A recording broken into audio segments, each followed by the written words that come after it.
this story of this rivalry between two brothers is been throughout Scripture. This is important when looking at the genetics of the Israelites, of who is Israel, who's not, is the Antichrist. But he's saying stuff. He basically, it looks like he was auditioning for the role. One side, they have an African soldier's head with a helmet on. Mm-hmm. On the other side, a BBC with a German woman bound with her arms behind her back and tied to it. What is this called? So it's called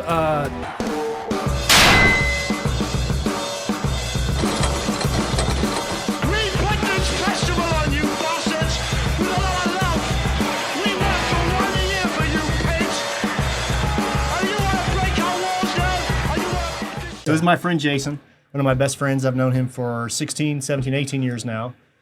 He was a collegiate wrestler, All-American, professional MMA fighter, kinesiology major. One of the strongest guys I've ever met by far. I owe probably 95% of my wrestling to this guy just beating me up over and over and over. Nice. But he's also basically a historian. And he's studied all kinds of migrations of peoples, especially relating to the Hebrews and Israelites. Is that a good way to? Yeah, I wouldn't call myself a historian. I would call myself more of an enthusiast, a historian enthusiast. Okay. And I spend a lot of time studying. I mean, I use the same skills that I use in college for my degree when I approach this. And so I like to be very thorough. Well, I guess like I should make some basic statements first. Okay. And so basically, what I learned growing up, I was basically brought up in the Christian church. And so I was around that iconography, that imagery, this and that. And so throughout my life, I always believed that the modern Jews, in particular the Ashkenazim, were the people of the book, like they claim to be. Yeah, and that's what most people All right. Yeah. would say. And so when I watched these biblical movies and stuff like that, they always had European actors playing the roles of the Hebrews and the Egyptians. And when you look at the historical record, it tells a different story. I had to do a lot of boring reading to find all this stuff. Oh, I know, man. This is... But you've been researching this for how long now? So initially, I didn't start on this topic. I started with a question. I was asking myself, I felt that there was something wrong with Christianity, and my main question centered around whether specifically the commandments, the commandment to keep the Sabbath, was it still valid or not? And so I came to the conclusion that it was.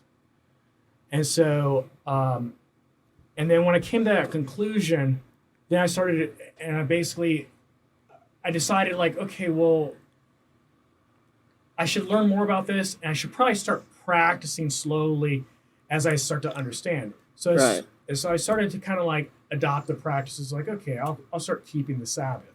This is kind of why I got out of fighting professionally. And I was focused on studying Torah at that point. So I started studying that, and then I determined okay, well, there's a lot of things and I was coming from the mindset of being a convert or thinking that I was a Gentile or non-Jew studying this. Okay. So I was okay. And so how I understood it is there's one law for Israel and also for the stranger or for the Gentile. There's no two laws. So I was you're going to worship and practice the same way. All right. And so I was okay. And so I started to study Torah, and then I started to realize the stuff the food laws were important. The pretty much all the holidays that in Christianity they actually don't practice anymore. They shun. They, instead of resting on the seventh day Sabbath, right? They moved this. The Catholic Church moved it to Sunday, the first day of the week. All All right. And they made it a day of worship. All right. And then all of the feast days like Passover, Tabernacles, all that, or Shavuot, all those feast days that you're supposed to be, or that the Jews were keeping in the Bible. Well, those are still valid, but what happened is the church then replaced them with pagan holidays, Easter, Christmas, and then I'm like, okay, well, where's Christmas? It's nowhere to be found. What there is a verse telling you not to do those things. But as I started studying Torah, this and that, then I had the same view that everyone else did, that the modern Jews were biblical Israel. But I started to question that the more I studied. I was just like, I don't see how this fits, you know? And one day, I was walking through Whole Foods, and I saw that they had a National Geographic magazine there. And it said, Black Pharaohs, Conquerors of Ancient Egypt. And I was like, wait a minute. I was like, I know I've read in the scripture that the ancient Hebrews were compared to looking like the sons of Ham, like the Egyptians, Ethiopians, Canaanites, the Foothites, and stuff like that. And I was like, and so I went and then I found the verses and I was like, wait a minute. So I was like, okay, I didn't believe I was seeing what I was seeing at first. I was like, because everything that I grew up seeing, like all the images, like when watching movies like Charlton Heston's The Ten Commandments. Mm-hmm. So the Hebrews and the Egyptians are both white. So it basically like conditioned you to have a certain expectation. Right. And then I was like, okay, yeah, I think I remember somewhere in Acts, it said that Apostle Paul was mistaken to be an Egyptian by a Roman soldier that he was speaking to, because he was surprised. Like the Romans back then prided themselves on being able to speak Greek. Mm-hmm. He speaks to him Greek. He goes, hey, may I say something to the people? And the Roman soldier's surprised. He goes, well, aren't you that Egyptian that led so many people out into the... And he's like, no, I'm a Yehudi. And so he clarifies for him. And so this got me going back to all the times that Hebrews were mistaken for being sons of Ham. So you had the situation where Joseph is sold into slavery into Egypt, mm-hmm. and his brothers later come down to buy grain. Well, when they meet Joseph, they just think he's another Egyptian.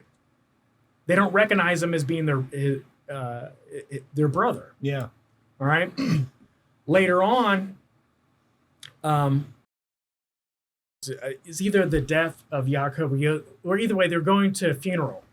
So it's a company of Hebrews and Egyptians, and they're going into the land of Canaan for this burial. Now, the Canaanites are blood brothers to the Egyptians, to the Cushites, the Ethiopians. And so when they see this mass of people, mostly Hebrews, but also some Egyptians accompanying them, they just look at them and say, oh, well, these Egyptians are coming here. There's a great mourning for these Egyptians. Mm-hmm.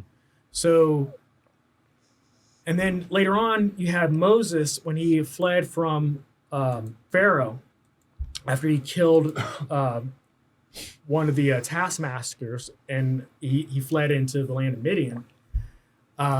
He comes to this well, and there are these women there watering their flock, and the shepherds kind of push the women away. He's like, we're going to water our flock first. And he defends them, and he waters their flock, and then they go back to their father, and their father's surprised that they arrived early. So like, why do you arrive so early? And they respond this way. They're like, well, this Egyptian basically drove away the shepherds and allowed us to water our flock. So, we got back. Mm-hmm. And so, the funny thing is, he later marries one of the daughters, and later on in the chapter, that woman is referred to as a Cushite, okay, or an Ethiopian. So you have people that are associated with the sons and daughters of Ham that couldn't distinguish the Hebrews from their own people. And so that was what kind of got me on the path of then studying this. I was like, well, if the Torah is true, there should actually be a historical record that goes along with it. So I started to then search out the historical record. And then that's where I started to come across like different, pieces of information in different books and in maps scattered out from the course of time. I also look back at your ancient Greek and Roman historians such as Strabo and Tacitus. And these people lived during the time where before Judea had collapsed. And they had contact with these people, or they also had contact with people that had been there and had heard descriptions. And the description of the people that Strabo gives, he says basically the ancestors of the current Judeans are the Egyptians. Now, the Egyptians or the Mizrahites are not the direct ancestors, but the thing is pointing to the fact that the Israelites became a nation in Egypt or in Africa, and then left and went to the Promised Land or Canaan. Okay. Tacitus, he relates them as being of Ethiopian origin. Okay. Well, the Ethiopians are blood brothers to the Egyptians, and so they favor each other phenotypically. Okay. And so, so then I was like, okay. And then I started looking for the images of like, okay, because you got to understand the Israelites were forbidden to make images of themselves, so they never made images of what they looked like. And when they wrote about themselves, like they know what they look like, so they're not going to put a detailed like, okay, well, I'm like this. But there's hints throughout scriptures of what they look like, and in particular, like the description of the Messiah. Okay. And so that's what led me down this path, and it led me down the path of the genetics of the Hebrews, the difference between how the ancient Hebrews actually practiced their religion, and how they determined who was of their nation, who was not. And that was through patrilineal descent, which is different from modern Judaism, which traces lineage matrilineally. Okay. So when you like go into the book of Genesis, like from the beginning, like from Adam to Noah, it says, and then Adam begot this son, and his son begot this son, and so on and so forth. And then it takes a little break, and then you get to Noah, and then Noah begot his sons, and then that forms the table of nations. Okay. So what nation you belong to didn't depend on your phenotype. It depended on who your father was. And so, and not that women aren't important, but they weren't considered in determining what nation you belong to. Okay. So when you look at it from that perspective, all males have a Y chromosome, okay, that they pass down pretty much unchanged from father to son throughout the generations. Every now and then there is a mutation which then can form a new subgroup of that original haplogroup, okay? And if that group gets big enough, it can become like its own haplogroup or a signature. Okay. So what we're looking for with the Hebrews, since all of them descend from, like the 12 tribes descend from the man named Yaakov, whose name was later changed to Yasharal or Israel, we're looking for a group of men or that have a similar phenotype, but a similar haplogroup.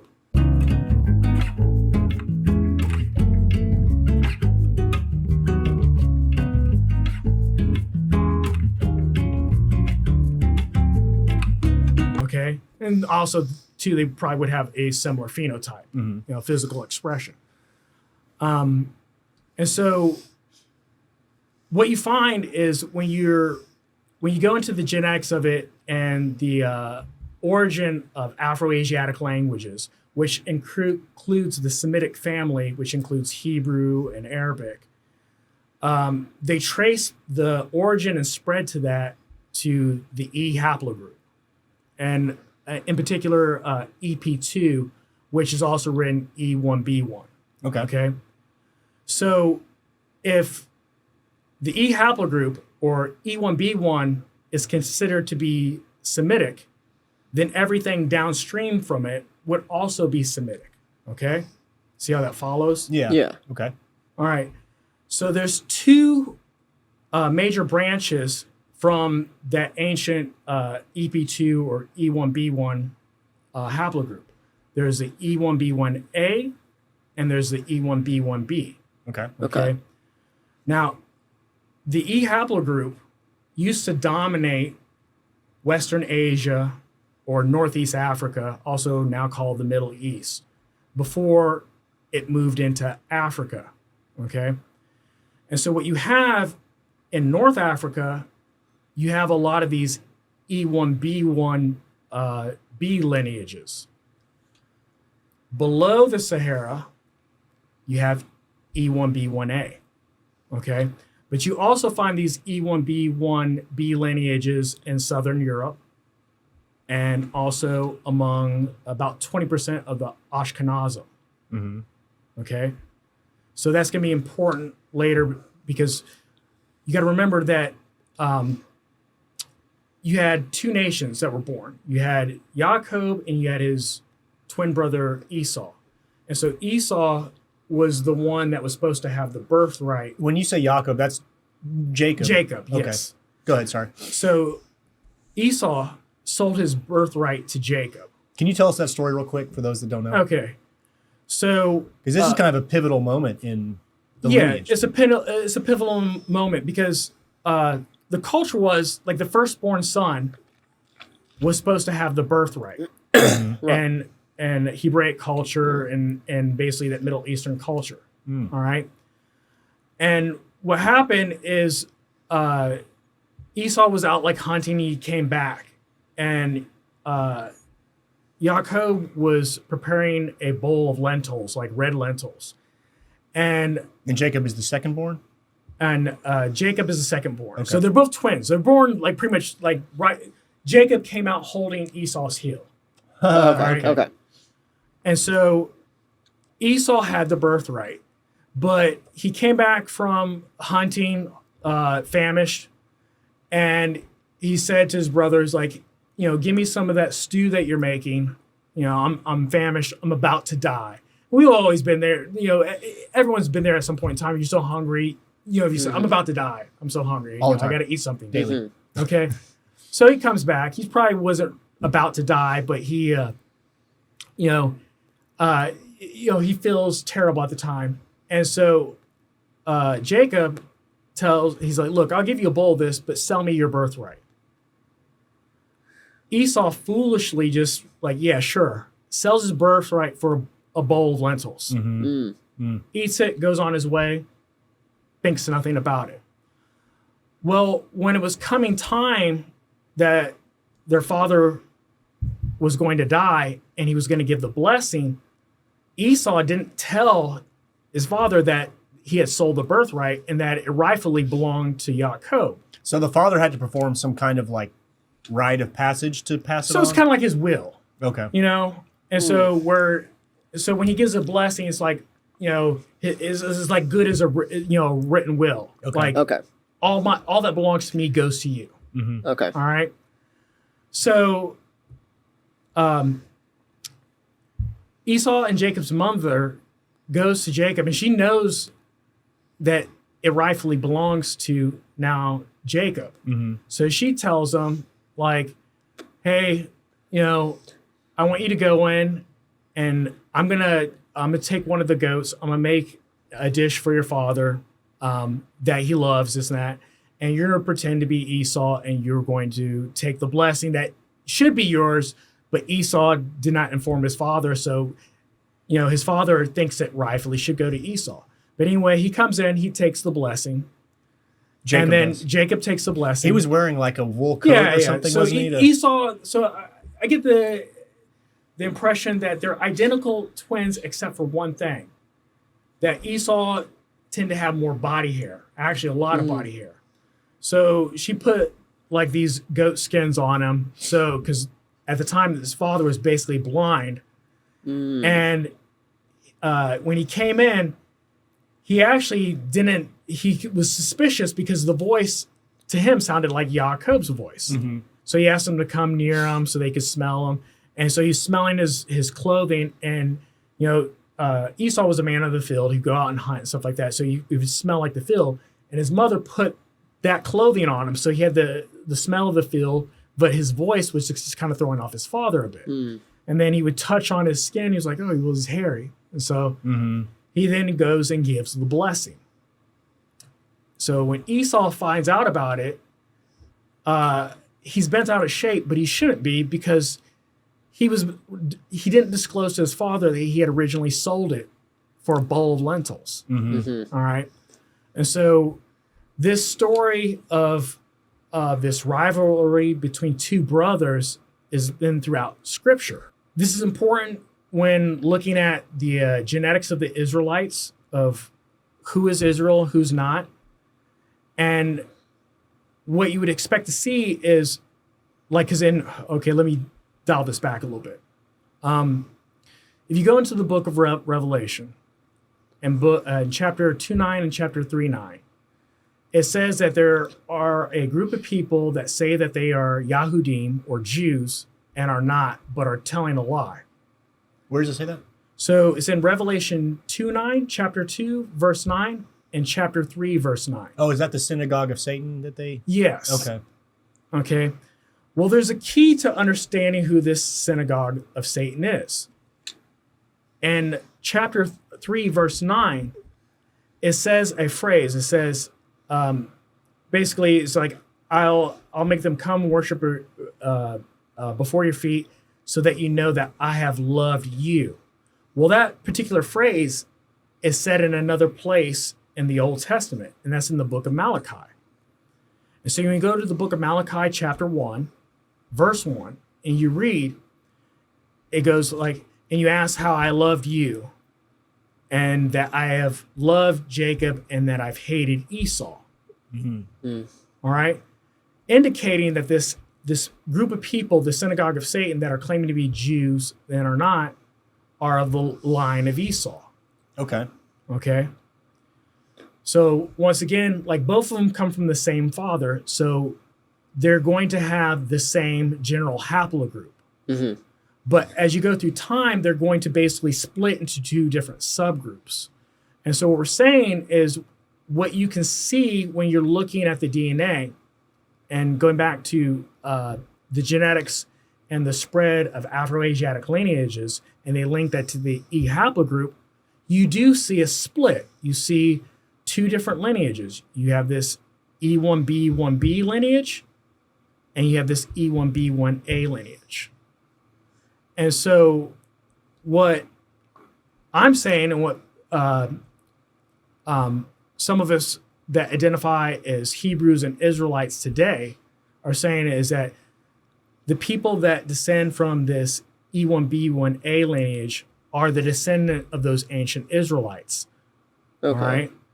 And that the E1B lineage indicates, especially when you see that you see this among people who identify as modern Jews, is we suspect that of being the line of Esau. Okay. Or his descendants. Okay. Okay, I'm following. Because when you look at, say, just modern Jews in general, they have several different haplogroups among them. All right?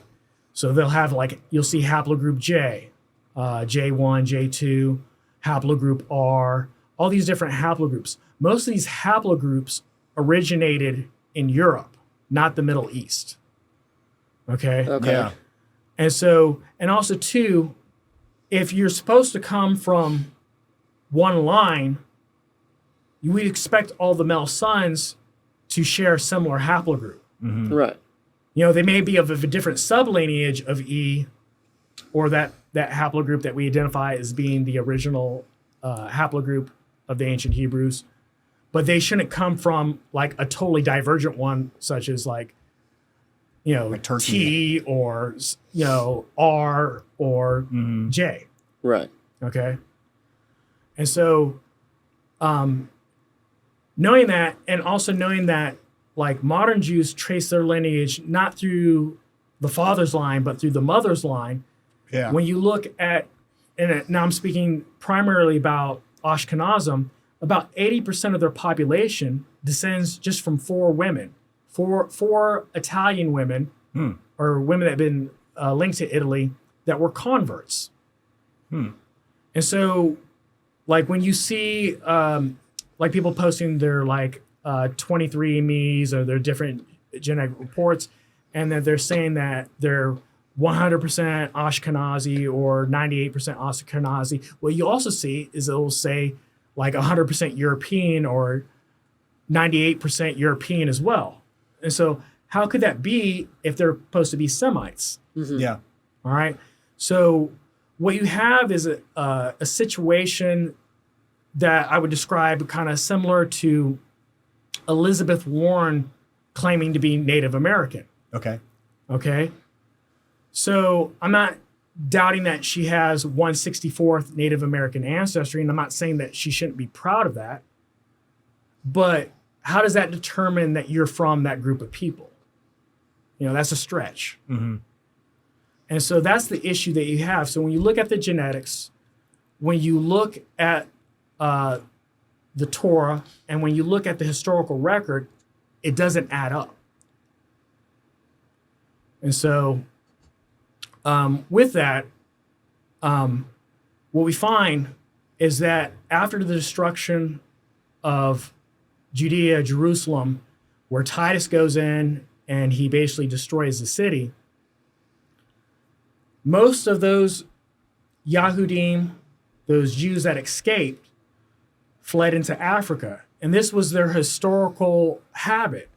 You can think back to the Messiah, and when he was born, and Herod basically had this decree to go out and kill all the children between such and such age, because he wanted to destroy the Messiah. Yeah. Where did they go to hide?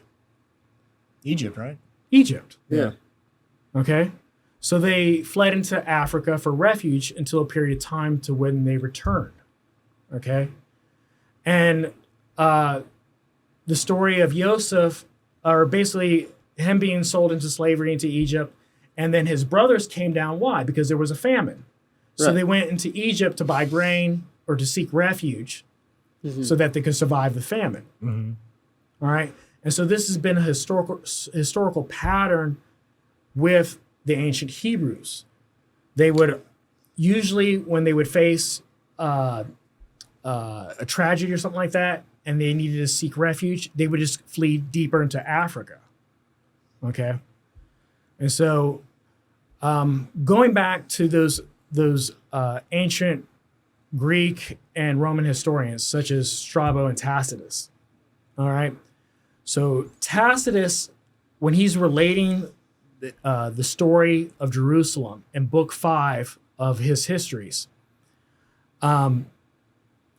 he keeps on relating the people that were in Jerusalem to Africa.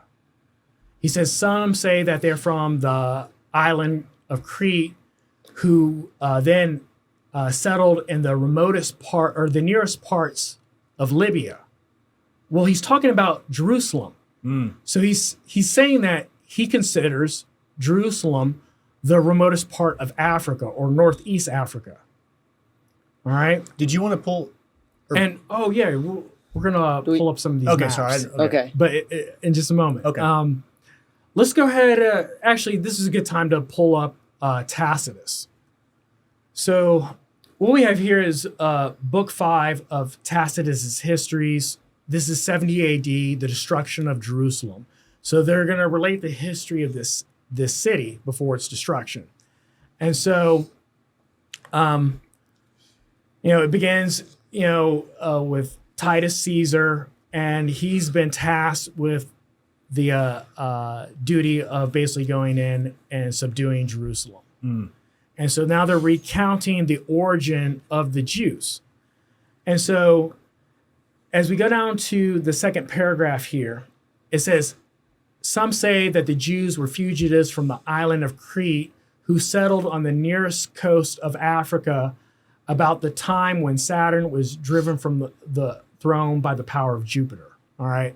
And that's just like a astronomical, it's a poetic way of saying like, they see this certain constellation or like, Venus being over here by Jupiter or whatever, or sorry, Saturn or something like that. It's a poetic way of saying that. And so it kind of gives like a timestamp. But anyway, what they're saying is like they're relating these people that they believe, or some people believe that they came from Crete, but they settled in Africa. And they're talking about Judea or Jerusalem being Africa.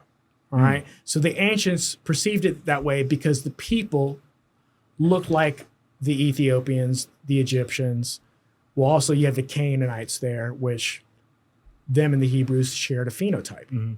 Okay.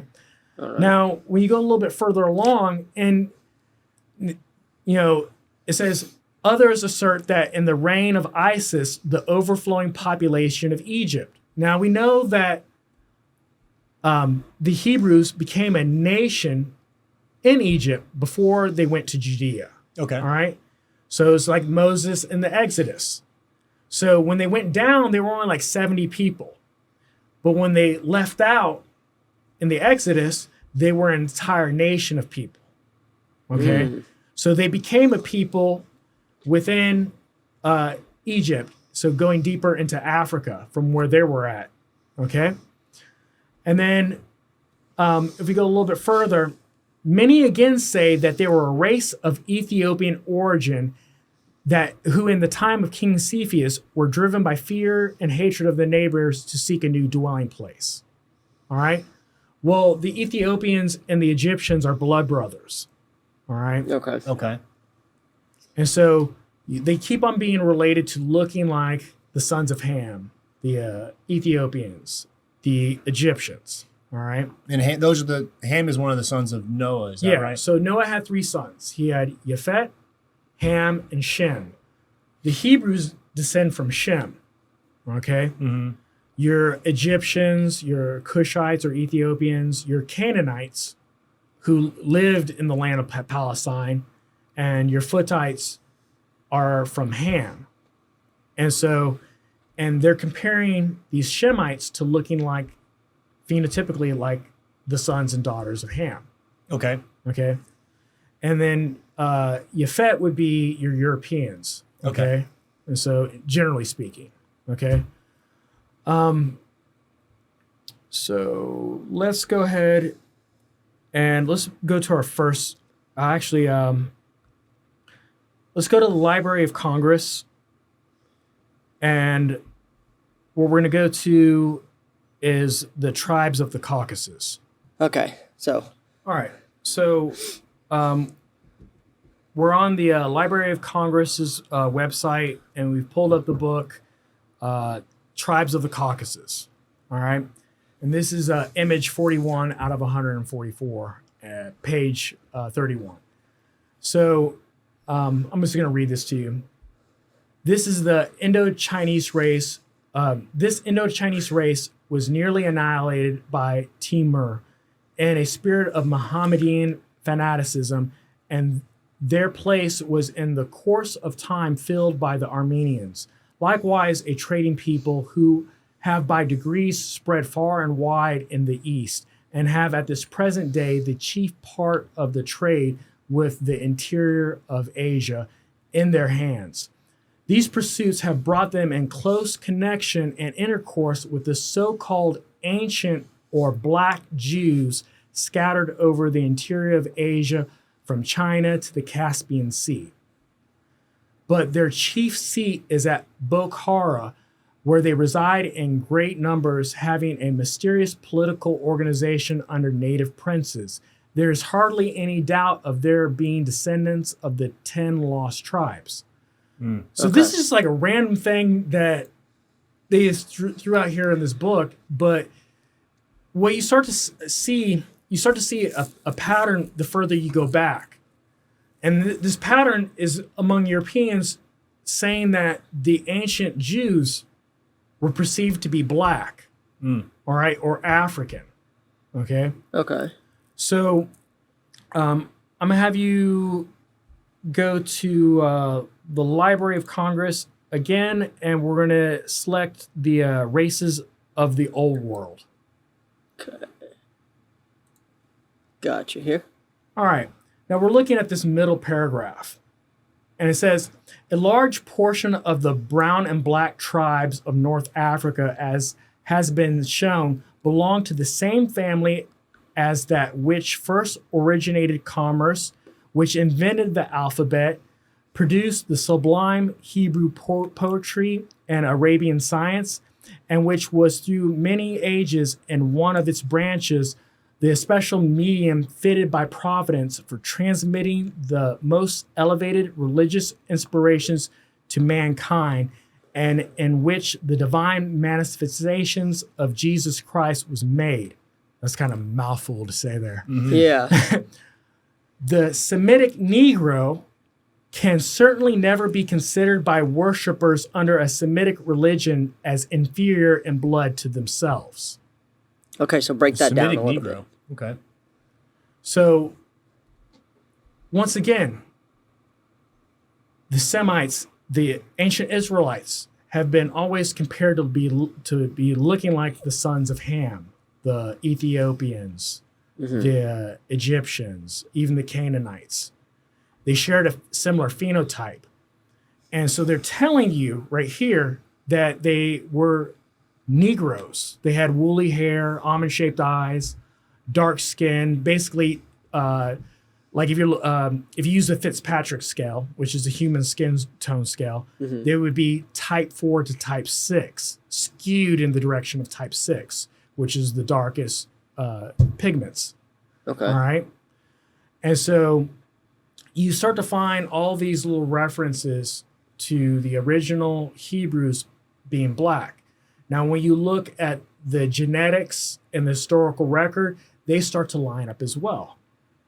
Okay. Okay. So I'm actually having you pull up another website. I should have had you pull up earlier. Yeah, no problem. All right. So this is the University of Cambridge landing page for, I'll have you scroll back down for a moment. Or, sorry, up. Oh, my bad. I'm sorry. For the Faculty of Asian and Middle Eastern Studies. And they have an 11th century Bristol Psalter painting.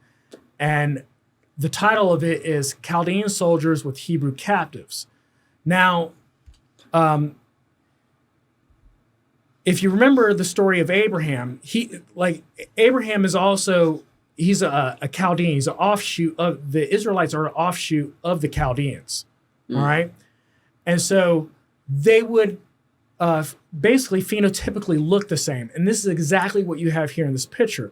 You have on the left, Chaldean soldiers with the hats on their head, and sitting down, we have the Hebrew captives. So you see their dark complected, their dark brown olive skin, and their afros here. Yeah. And this is on the University of Cambridge, Cambridge's landing page. Okay. So you have a lot of like little like the earliest historical references, whether it's in literature or images, showing that the ancient Hebrews were people that look like, well, modern day Africans or African Americans. They basically were black. Okay. And so now what I'm going to show you through 5 maps is how these ancient Israelites wound up in Africa, or deeper into Africa, because Judea, Palestine, whatever you want to call it, it was considered to be Northeast Africa before it was renamed the Middle East. Okay. Okay. So let's go ahead and we'll go to that first map, the Martin Beam map, the Erdafel, which is Earth Apple, or it's a kind of a way of saying like potato globe.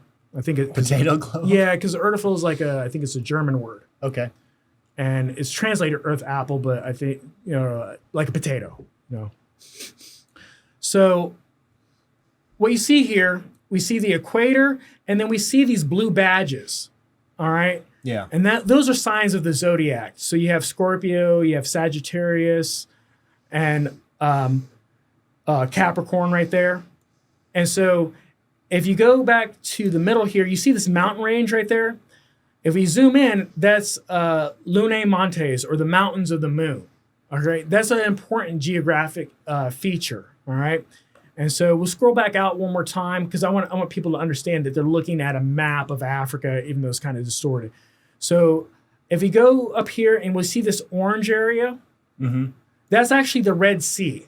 All right, Okay. so you have Arabia there, and they painted the Red Sea basically orange on this map. And then if you look over to the left, you have Nubia, Ethiopia, and then if you go scroll further up, you have the Nile and Egypt. And now if we follow that back down by the equator, so scroll down. All right. And we'll scroll a little bit further down to where we see that badge of Scorpio again. So what we're going to do is we're going to zoom in on this area. And what you're going to notice right by the badge is Aria de Judeo. And that's Portuguese for Beach of the Jews. So you can literally go to Google Translate, type that in, and it'll translate it over into English for you. Now, if we scroll a little bit further down to the Portuguese flag, we see by the mountain range up there, if you bring it a little bit further down, there we go. Okay. All right, so between the river, about the third one down, we see Golfo de Judeo. So go up by that mountain range. This one? No, over to the left. This one? Yep, Oh, and right there, right you here. see it? Yeah. There you go. Yeah. That's Gulf of the Jews. All right. Okay. This coast is known as Longo Coast. All right. And Okay. this is in the region of like the Congo. And why this is significant, I'm not sure if it's on this map, but the island of St. Thomas is actually nearby. In 1492, you had basically the completion of the Reconquista, where the Moors and the Jews were driven out of Spain. Well, some of those black Jews that came from Portugal and Spain were relocated on St. Thomas. All right. Okay. But then you also had these areas here along the coast where they're calling it the Gulf of the Jews, the Beach of the Jews. Yeah. Okay. Okay. Now, there were Jews that were already in these areas before the Jews were some of the Jews were driven out of Spain and Portugal. Okay, and so that's kind of another topic that we can get sidetracked into. But for right now, let's just consider that beyond the scope of what I'm going to cover. Okay. Okay. So the next map that we want to go to is the Livio Sanuto map, the 1588. And this should be Harvard University. Okay. Okay. So we're in Harvard University's digital collections. All right. And this map that you're seeing is the 1588 Livio Sanuto. And so once again, if we if you can contract the screen, I just want to establish that we're still on the African continent. You see the equator there, the Red Sea, Arabia. And so now we'll zoom in by the equator.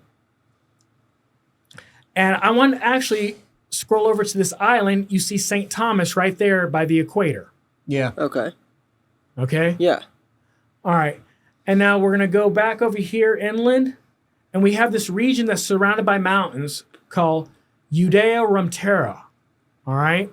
Now, on these old maps, and this is written in Latin. So once again, you can go to Google Translate, which I'm going to actually have you do this for this one. But before we do, I just want to say a little bit about it. So these V's that you see on the map are also interchangeable for U's. So when we pull up Google Translate, what we're going to do is we're going to type that in, but instead of using the V's, we're going to use U's. Okay. All right. So let's go ahead and first. Oh yeah, it's already on detect language. So we'll go ahead and retype that in. So Tell me it again. all right. So IUDEORUM, and then space Terra TERRA. Okay. So So the land of the between Jews. Ethiopia or Abyssinia and the Congo, we have this region that is called the land of the Jews. All right. And this is on a 1588 map. All right. And you're going to notice all these regions where they say that the Jews are going to disappear over time. Yeah. Okay. All right. Leo Africanus wrote like the historical description of Africa, and in I believe this is volume 3 of his book on page 1004, he talks about this region. He mentions it in the book. And he says there's this region between the confines of Abyssinia and the Congo that is known as the land of the Hebrews. Okay, and then doesn't really expand on it much more than that, but you get these little tidbits here and there. All right. And so what we've currently established is the ancient phenotype of the Hebrews was that of the Negro, or what people would say is African. All right. Okay. And now what I'm establishing is that after the fall of Jerusalem, you have this migration, or this basically the exiles seeking refuge in Africa, just like they did in the biblical stories of when Herod was going after the Messiah, and the family went down to take refuge in Egypt. All right. So as the Romans came in and destroyed Jerusalem, those that were able to flee fled to their African colonies. Okay. And then from there, spread out through North Africa and all the way to the west coast of Africa and further south as the Roman Empire expanded. Okay. Okay.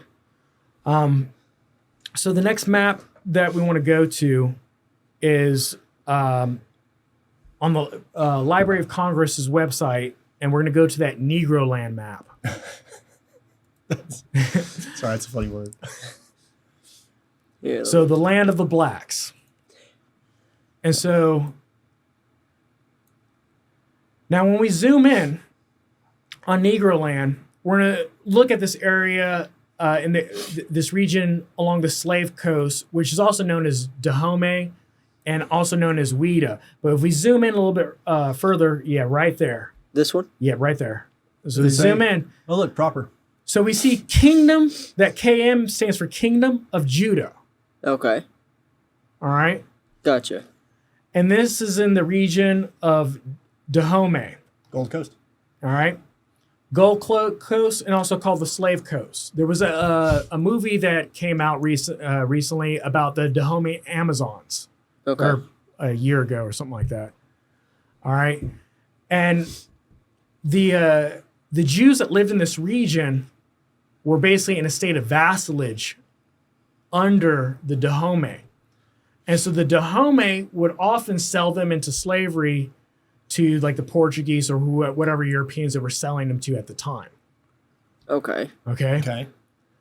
And so, but once again, like the Dahomey are not, the Dahomey would be considered to be Hamitic Africans, or in some cases, you also have Arabs. And you gotta remember, in Africa, well, basically the majority of the Arab world is not in Arabia; it's in North Africa. All right. When you look at all those countries, that's the larger part of the Arab world. So say that again. The largest Arab is in Africa this time? So the greatest part of the Arab world is not in Arabia; it's in Africa. So the Arabs, or the Saracens, who were also called Moors and stuff like that, and later on the umbrella term Arab was applied to them. Okay. Conquered North Africa, and this was the also known as the Arab or Islamic invasion of Africa. Okay. Okay. And so when discussing the slave trade, there's this book called Slave Ships and Slaving. And so what they say, like it's on like page 7 or within the first couple pages, they say that it was the Moors that told the Portuguese of the black-skinned people that were living below the Sahara in great numbers. And they said, according to them, we're destined for slavery. So these Moors or these Saracens, or their common is also an umbrella term that includes your Arabs, your Canaanites that were living in the area, and also your Edomites that were living in the area, all fall up underneath that term, Moor. Okay. And they were going below the Sahara in slave raids and basically selling people to the Portuguese. Okay. Okay. And so, because there's like when they teach African history in the United States, or at least in the classes that I took, they'll mention this. They'll go, "Oh, well, black people sold black people into slavery." Well, that's very superficial. Mm-hmm. All right. So it doesn't tell you nothing about those people. It just assumes that they're all one people. And like I showed before, the ancient Hebrews looked like the ancient Hebrews who are Semites. They come from the line of Shem. They looked like the sons and daughters of Ham, 2 different lineages.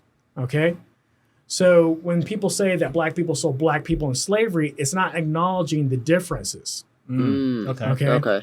So you had Arabs who also had some of them had a black phenotype. Some of them had a more, so you'll hear like tawny Moors and stuff like that. Mm-hmm. These were your mixed Moors that mixed with Europeans and stuff like that. So basically probably like my skin complexion, this and that. And then you had also like the Vandals that were living in that area too, that came from Europe. And so they got also placed up underneath that umbrella term Moor, okay? But when people are talking about black people selling black people into slavery, what they're referring to actually are these Arabs, these Hamitic tribes, basically going into these Negro villages. I'll use the term Negro because they use that synonymously with Semite too. They were going into these villages and basically raiding them and enslaving people and then selling them to the Europeans. Okay. And so it's kind of like the same thing in the southern states. So you also, like what I've heard too, is like, oh, well, black people also own slaves, mm-hmm. In the United States. Mm-hmm. A lot of times that was to buy family members out of slavery. And the thing is, they couldn't then free them, or that family member would have to be forced to leave the state. So they have these stipulations. So it looks like they're, buying a slave, but they're actually buying family members to free them. Now, however, there were, I would say at least on paper, black slave owners that inherited plantations Mm-hmm. and that owned slaves. But if we go back to that patrilineal principle, what we find out is nearly every last one of these commercial black slave owners were descendant of their white male father, who was a plantation owner, and they inherited the slaves from their father. So they would not belong. Like, they on paper they may you could pass them off as black because of the 1-drop rule. Okay. All right. What is the 1-drop rule? So when the 1-drop rule in the United States is 1 drop of Negro blood made you a Negro or black. Okay. No matter how light your skin was. If you look at New Orleans, there were several generations because of the relationships that slave masters had with the enslaved women. They basically would rape them and they would produce this offspring of mixed children. All Okay. right. And a lot of times they would use these mixed women in brothels, or just like, say, the plantation owners' sons would then go in and sleep with their half sisters, and then they produce another generation of further mixed children. All right. Okay. Eventually, a lot of these children could pass for white, which is part of the reason why you'll see, like, in these fugitive slave ads, they'll say someone's a Negro, but they'll describe them as a white person. So they may be trying to pass for white, this and that. So in the North, because of the Fugitive Slave Act, which required them to return slaves to the South, a lot of white people, when they were seeing these ads of these white Negroes, like, hey, we're looking for this white Negro, they started to kind of be like concerned about it. It's like, well, what if someone mistakes me for one of these white Negroes and then sells me into slavery? Yeah. You know?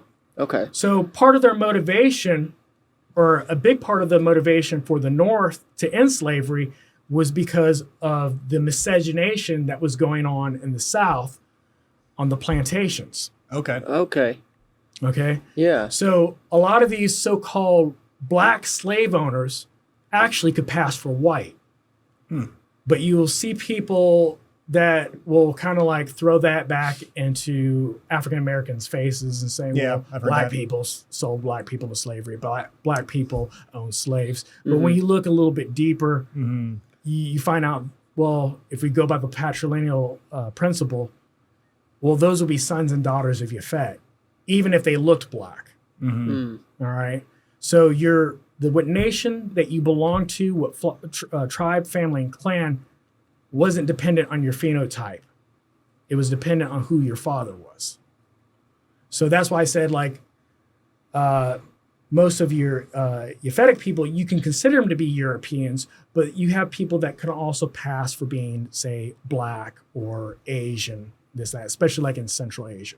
Okay. Okay. Okay. So, anyway, we got another map to look at. Yes, we do. Yes, we do. These old maps are so fascinating. They are. You know? And I actually have another resource for this, but we'll come back to it later. We'll go to this map first. Okay. So we're going to go to the Library of Congress again, and we're going to that Yehudi map, the 1817 Bowditch map. These resources are at the Library of Congress, at Harvard EDU, at Wisconsin Milwaukee University, on their online digital archives. So with a little effort, you can just open your laptop and go look at these for yourself, and it took me a while to locate all these, but I'm not the bet. only one that's actually out there promoting this information. There's a lot of other Israelites that are online, or if they're not online, they're out on the streets, or they're from writing books or whatever to get the information out. And so there's people that have a lot more information than me. There's people that have less. There are people that have different angles. Okay, but this particular map is an 1817 map, mission to Ashanti, and what we're seeing is Western Africa. Now, if we go back down to the bottom of the map and we expand that, we see that there's that Dahomey territory, and we see that the king of Judah is no longer there, but we see Wida or Wida down here. So if you, to the right, there you go. There's Wida, or Okay. sometimes pronounced Wida, but that's in the area of the kingdom of Judah. All right. And then Okay. you have Dahomey. So now if you move north, going up the map, all right, and nice and slow, we're going to run into Timbuktu here. And so we'll go further north. There you go. And actually, pause for a moment. If you look off to the left, we see Bambara. All right. That's important to know because there's this book that you can get on Amazon that's Bambara, the Pillars of Fire. Okay. And this guy wrote this book about their language and saying that they're speaking, the people there or the tribe there is speaking a ancient dialect of Hebrew. All right. Okay. Obviously mixed with some of Arabic and other native languages, but he recognized it to be an ancient dialect of Hebrew. All right. And so if we scroll further up, all right, so you see Timbuktu right there. All right. And then if we follow the river north, we're going to run right into Yehudi. So we scroll up, and there you see at the top of it, Yehudi. And it has the phonetic spelling, Yahoodee. All right. Okay. It can also be spelled Yahudi. All right. So Okay. it's the same thing. And Yehudi just simply means Jews. All right. We have another, actually, we'll go ahead and back out of this because we'll go to the book that shows this. So it's Library of Congress, and this is, we'll go ahead and expand that. And so this is an account of Timbuktu and Hausa. All right. And so we're going to look at this middle paragraph, and we'll go ahead and expand that. All right. Yehudi, a place of great trade. This place is reported to be inhabited by one of the lost tribes of Israel, possibly an immigration from the tribe of Judah. All right. Yehuda in African Arabic signifies Judah. Yehudi signifies Jew. It is not impossible that many of the lost tribes of Israel may be found dispersed in the interior regions of Africa. When we shall become better acquainted with that continent, it is certain that some of the nations that possess the country eastward of Palestine, when the Israelites were a favored nation, have immigrated to Africa. And what book is this right here? So this book is an account of Timbuktu and Hausa by James Gray Jackson. Okay, and all these resources can be found, well, not all of them, but the ones that we're going through right now are at the Library of Congress. Okay. So it's not just some obscure website. Yeah. I'm not I'm not going through and setting up websites and planting information to trick people. Right. Yeah. Okay. So I'm showing you where you can go find this without spending any money and research this for yourself. Most Jews practice Talmudic Judaism. They don't believe in the New Testament. They don't believe in the Messiah. All right. They don't believe that Yahusha, who a lot of Christians call Jesus, they don't believe that he was a Messiah. Okay. They're waiting on a Messiah to come. Okay. And so I was like, I didn't believe like that. So I was like, okay, well, I don't want to be with a group of people that are down that path.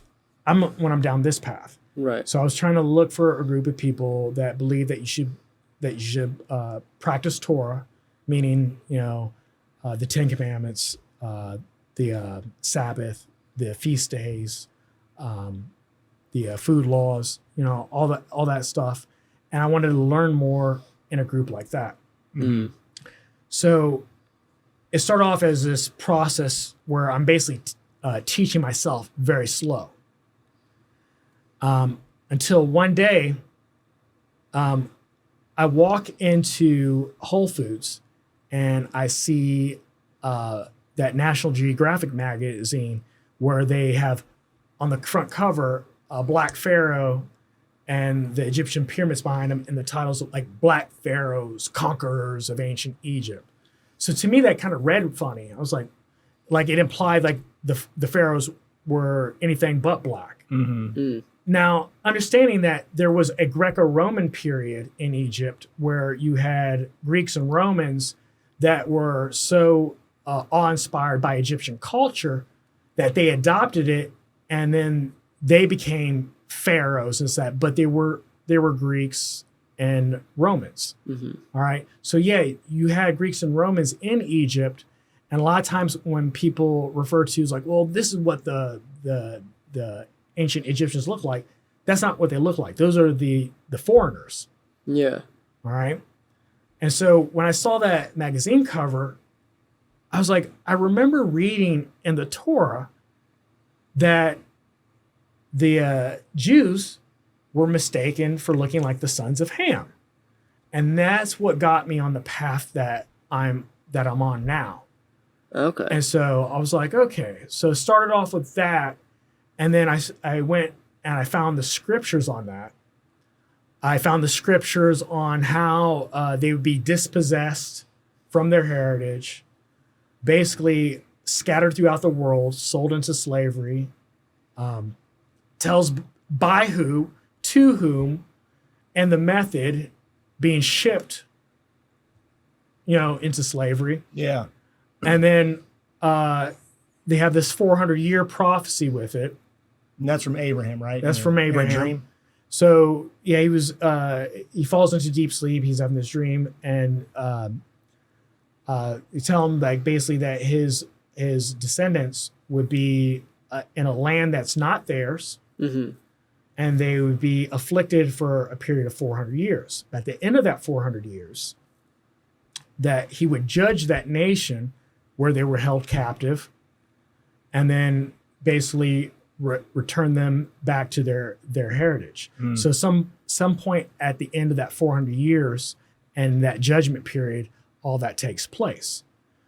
Well, all through childhood, not knowing it, not knowing that the connection, I always saw parallels between African American history and that of the ancient Hebrews. But I'd always been told that the modern Ashkenazim were the people of the book. So I was just like, oh, okay. I didn't think too much about it. But then once I saw that picture that triggered the memory of those verses I read, I was like, wait a minute. And so I started to reread stuff, and I was seeing how it paralleled. All right. So I was like, well, if there is, if this is not just in my imagination, and if this is true, there should be a historical record that supports this. And that's why I started to search out then. I was like, well, where's the record? Because the Torah talks about the world that we live in. Right. And the events that take place, take place in this world. So there has to be some type of record of that. And when I went looking for it, I slowly started to find it and piece it together. And then I started to discover that I wasn't the only one that had that belief. I was like, because at first I was keeping it quiet. I was like, I thought I went crazy. I was like, how is this possible? Yeah. All right.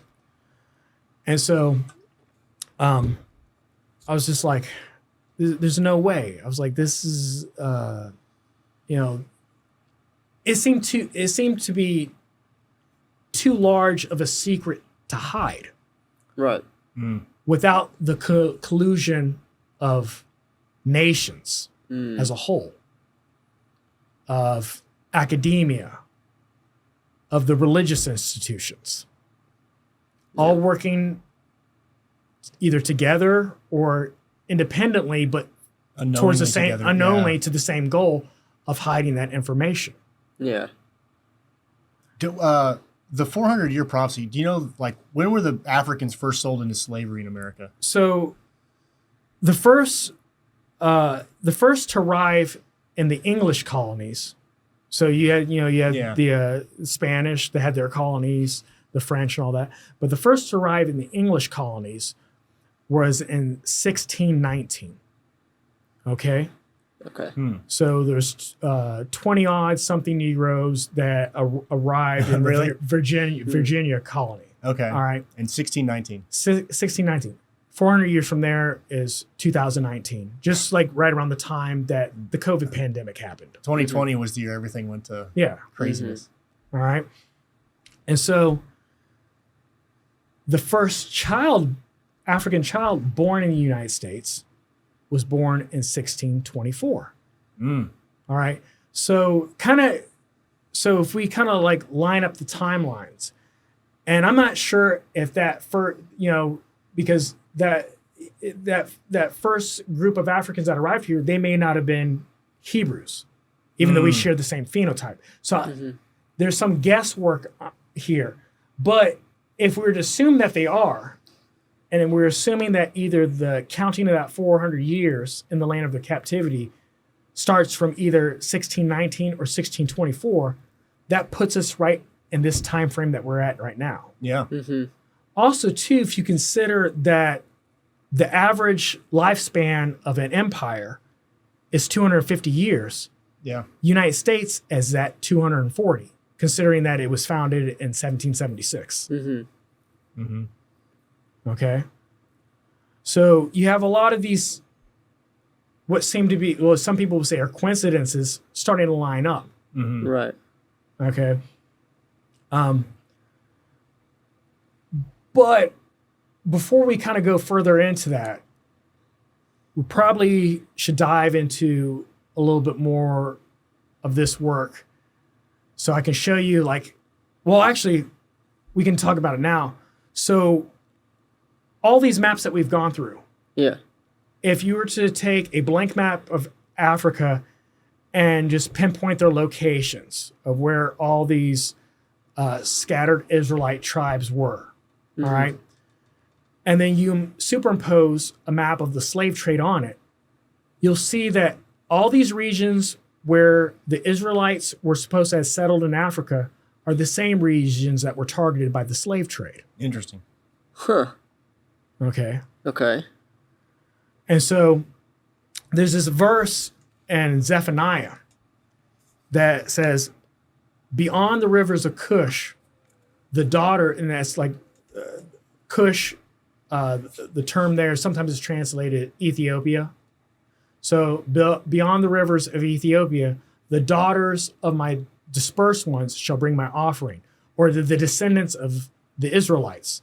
Now, from this perspective of where Palestine, Canaan, the promised land, Israel is,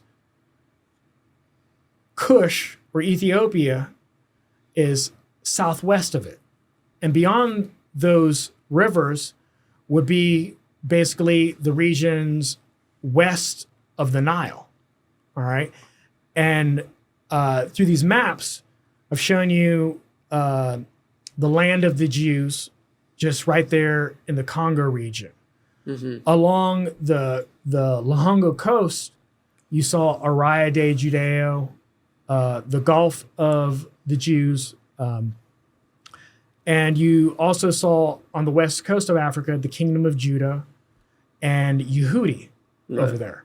And so when you superimpose the slave trade map, this and that, and then you line it up with scripture, it tells a story of the exiles from Jerusalem going into Africa, later being captured and sold into slavery and transported throughout the world.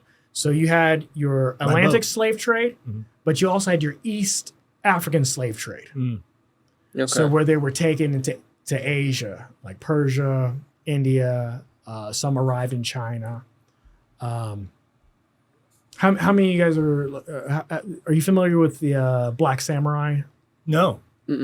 Oh, so I think it's Yasuke was his name or whatever. The Portuguese actually brought him to Japan. But there's this photo of this black man that was a slave of the Portuguese who ends up becoming a samurai in Japan. And it's kind of like what that Afro Samurai is based off of. That, Okay. I know. Yeah. Okay.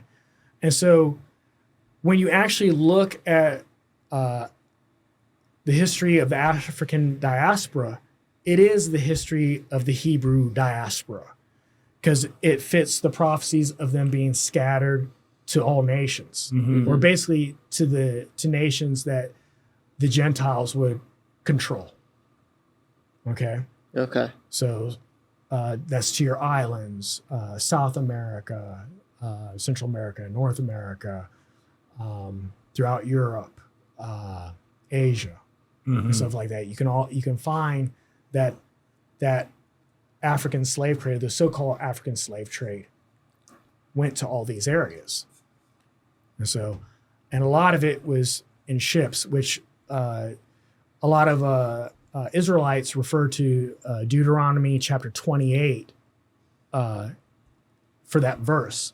And it says that basically that the Israelites would be sold into slavery, and they'd be taken into slavery in ships. And basically it says he'd bring you back to Egypt or whatever. Well, Egypt was also a metaphor for a house of bondage or a place of slavery. Okay. And you remember the Israelites, when they originally went to Egypt and became slaves, they walked down there. They didn't need to get in ships to go there. All right. And so if you pay attention to a lot of history in the United States, they use a lot of Egyptian iconography, like on the dollar bill with the all-seeing eye and the pyramid. Yeah. And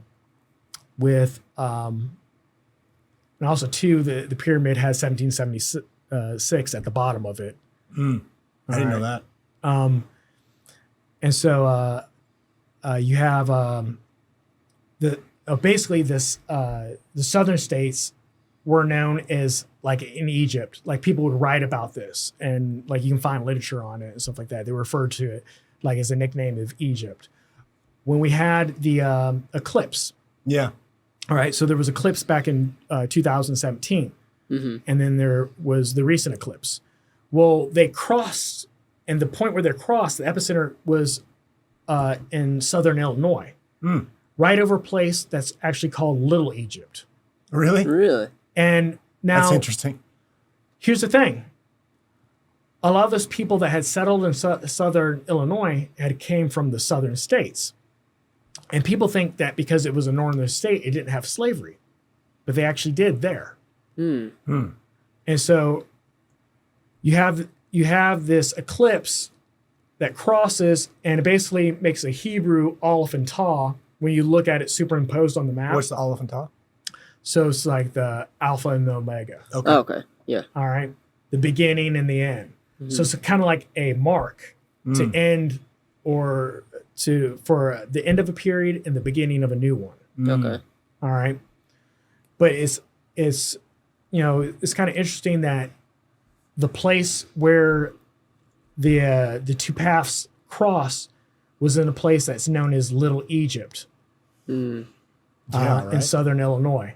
And not far from that region, the largest earthwork pyramid is found. And so, like the earthworks, like in Ohio, they have a lot of, matter of fact, through the Midwest, they have a lot of these mounds.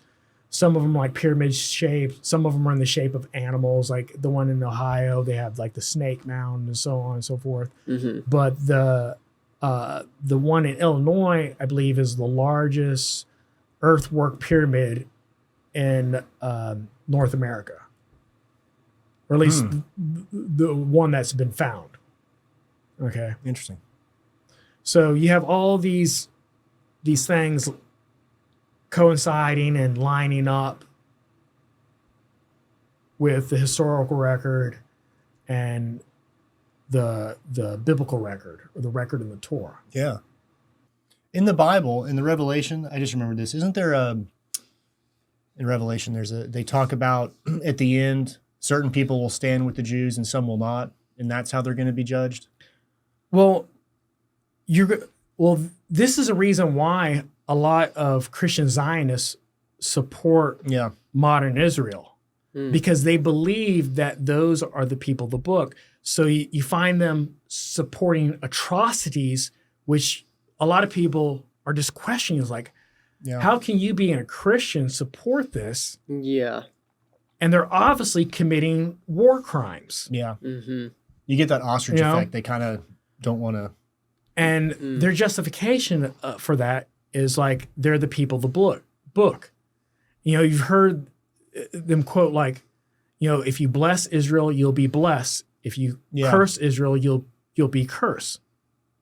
Okay? But who's the right Israel? Yeah. Mm. And so if you're blessing the wrong people and you're been harsh or critical of the people that you don't even recognize as Israel, Mm-hmm. what is your fate? Yeah. So when you look in Revelation and they're talking about the New Jerusalem, the heavenly city that's coming down, Mm-hmm. and they're talking about its dimensions and its gates. There's 12 gates that are named after the tribes of Israel. There is no gate for the Christians. There's no gate for the Muslims. There's no gate for this, whatever your particular religious spin is. Mm-hmm. So there's one law and one Torah for the native born and for the wild branches, or those being grafted in. There's no two different laws.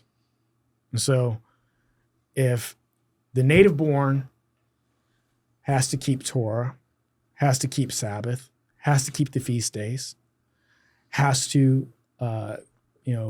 eat according to the food laws, has to have a belief in Yahushua the Messiah, those same requirements are for the stranger being grafted in. Mm-hmm. And that was the position I took before I figured this out. Mm. Yeah.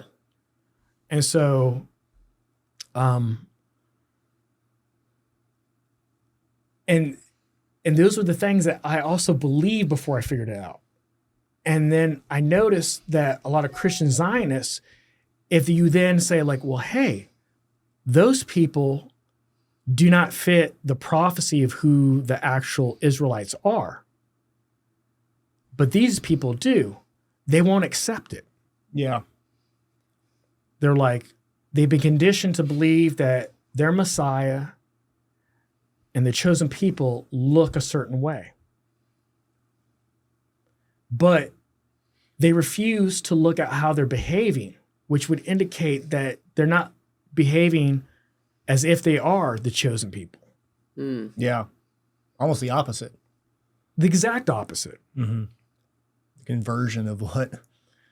In the book of Luke, chapter 21,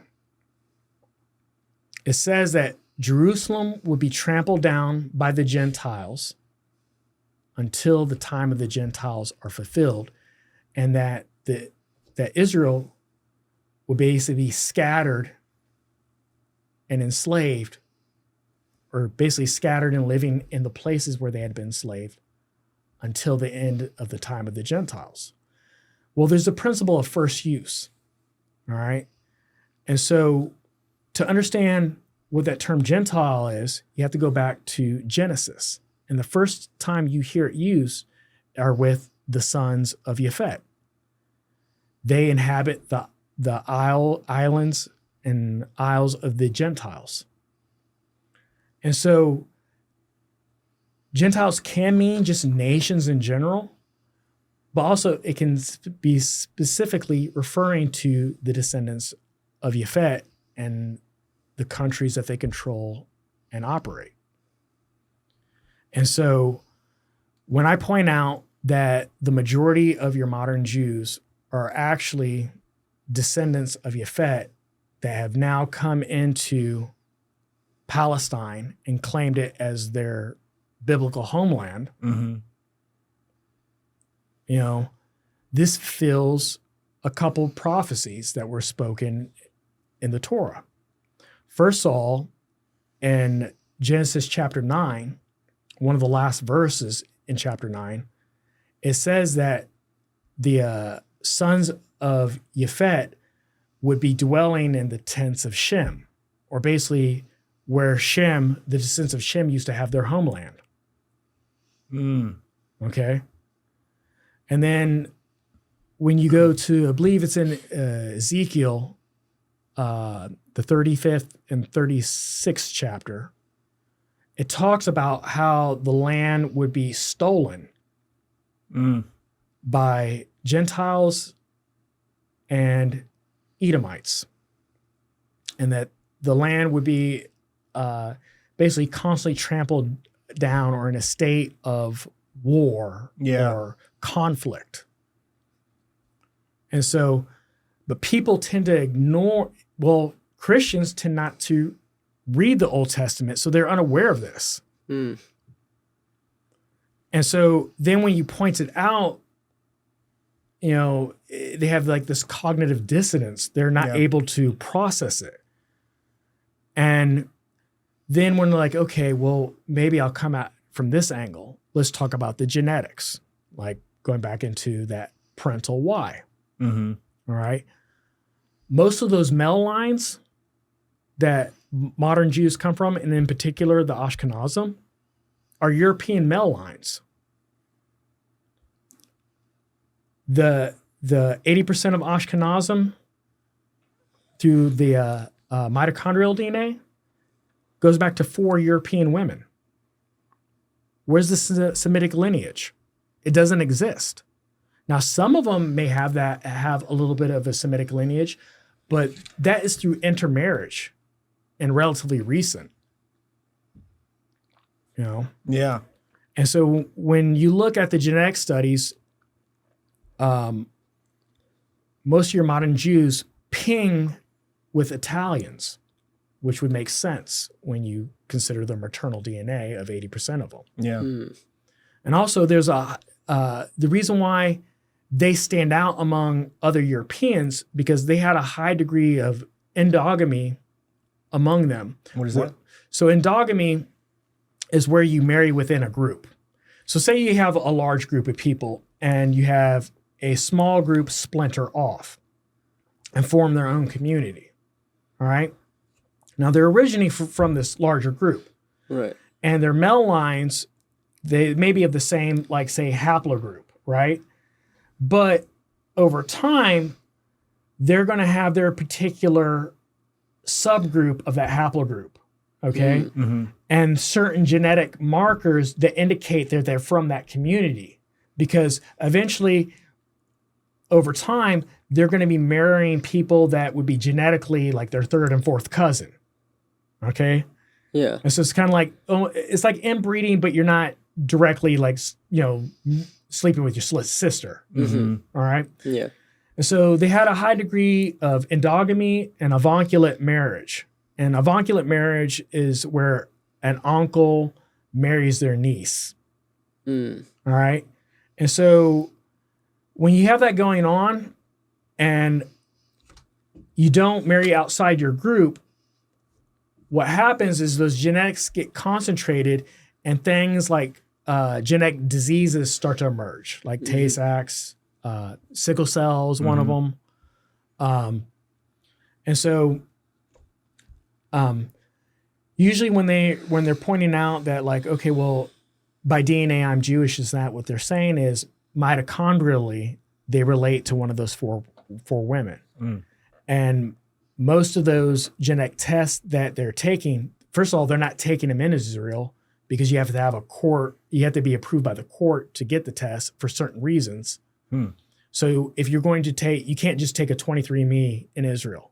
You have to go outside the country. That's interesting. To take the test. Interesting. Okay. And so these people that are taking, these Jewish people that are taking these 23andMe's and uploading it to TikTok or whatever social media platform, a lot of times what you'll see is it'll say that they're 98% Ashkenazi Jewish and 100% European. But the question is, where is the Semitic DNA? They shouldn't be 100% European and 98% Ashkenazi at the same time. But the thing is, that genetic DNA is that maternal DNA that they're saying is Ashkenazim is European. Yeah. It's interesting too. Blacks in general have been targeted by eugenicists almost the hardest.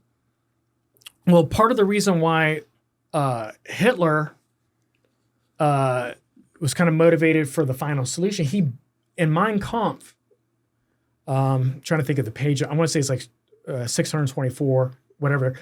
I'll have to look it up and give you the accurate page number. But in Mein Kampf, he said that, well, he basically was blaming the Jews for nigrifying the Rhineland.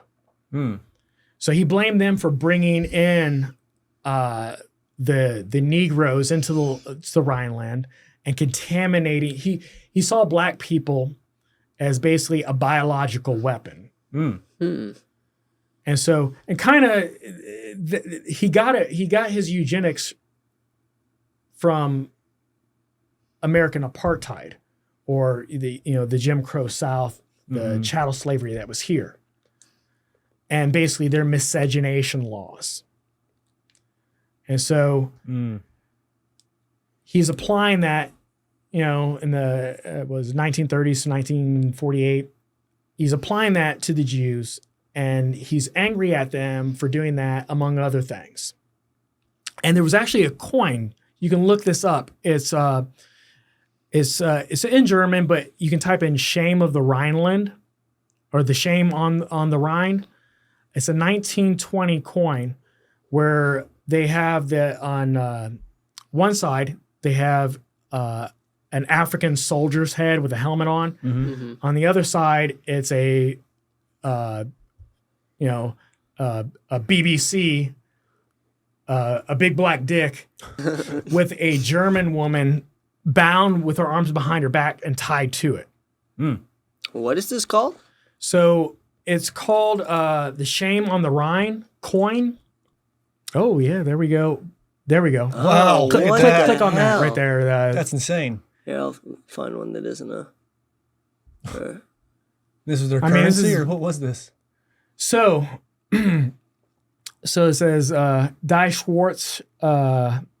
Basically, on this side right here, the side where you see the penis and the woman, Yeah. it says the black shame. And then it says on the other side, the obverse side, it says the watch on the Rhine. 1920. Oh my gosh. Wow. So he was furious with the Jews for nigrifying Germany.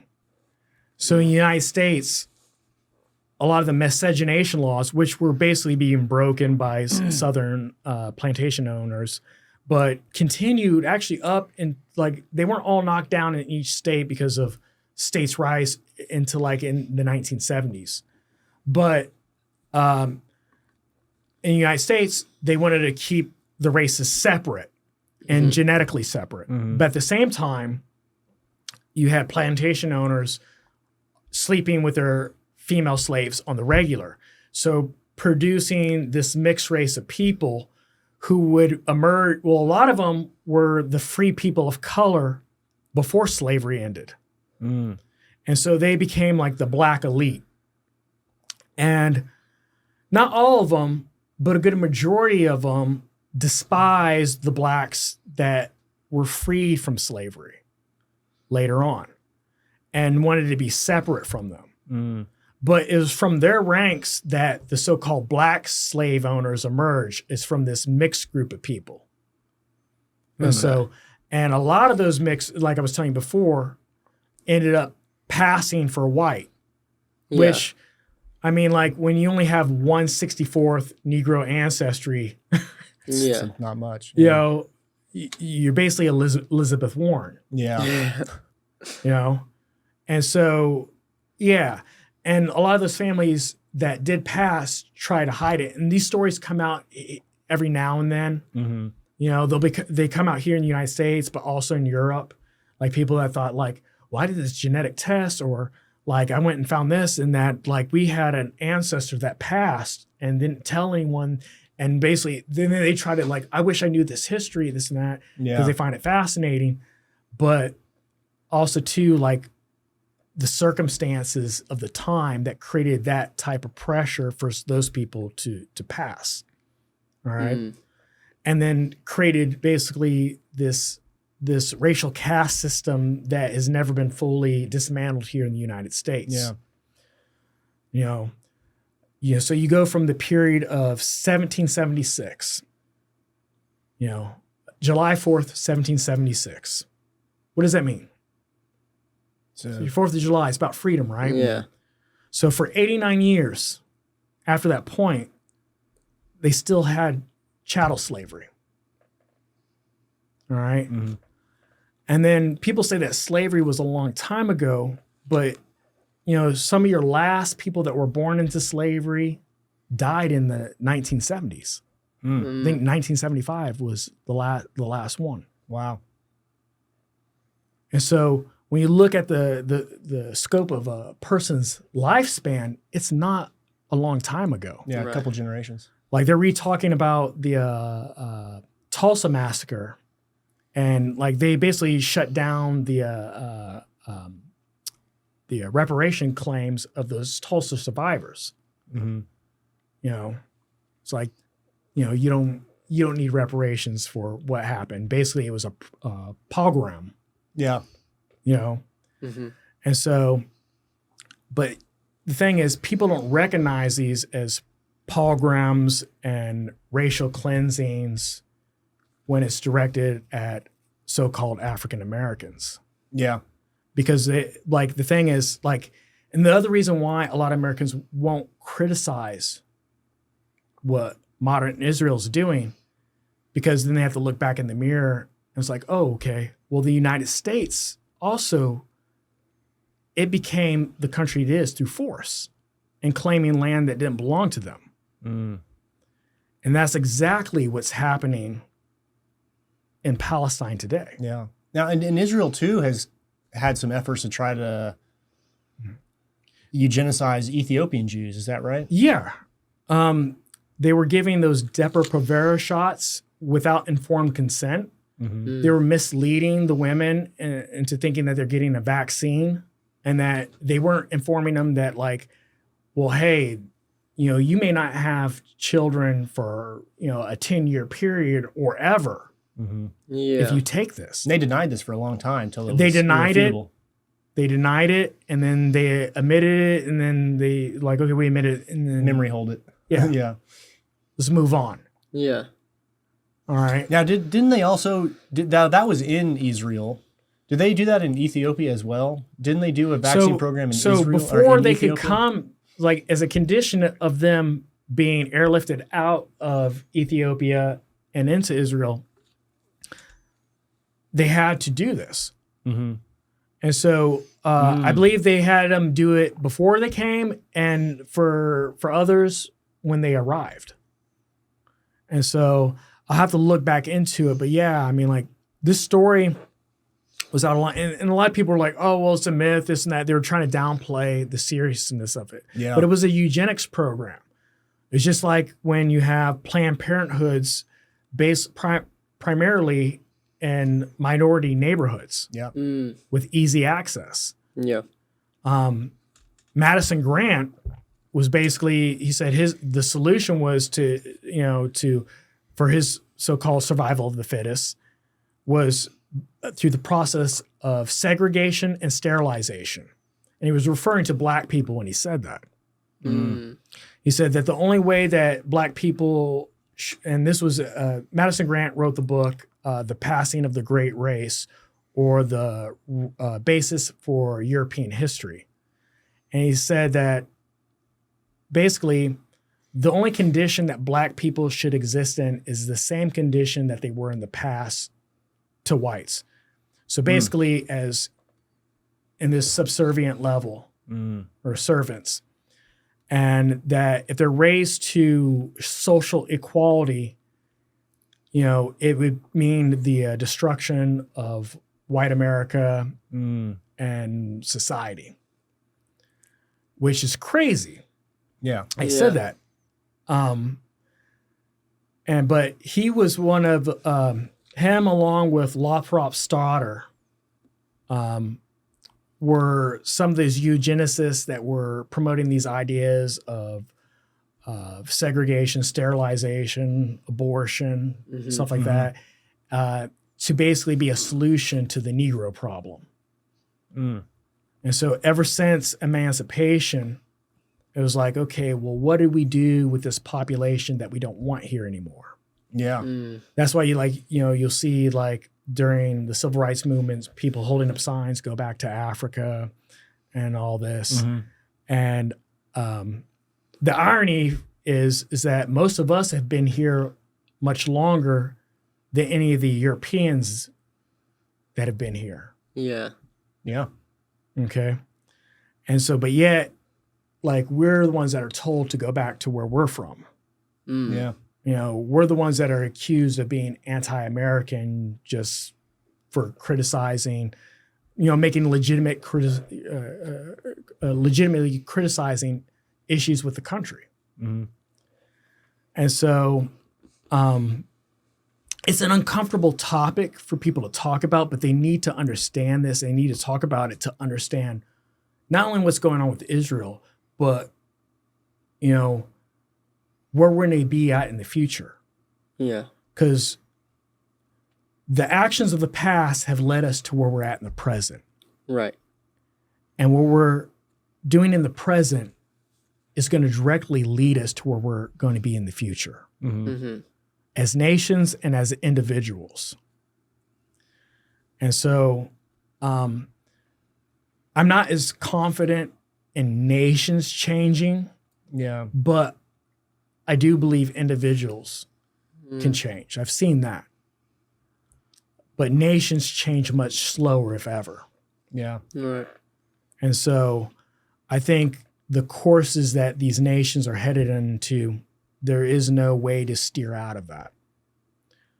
However, as an individual, you can prepare yourself and your family or your friends or those that care and help educate them on how to move and navigate this dystopian future.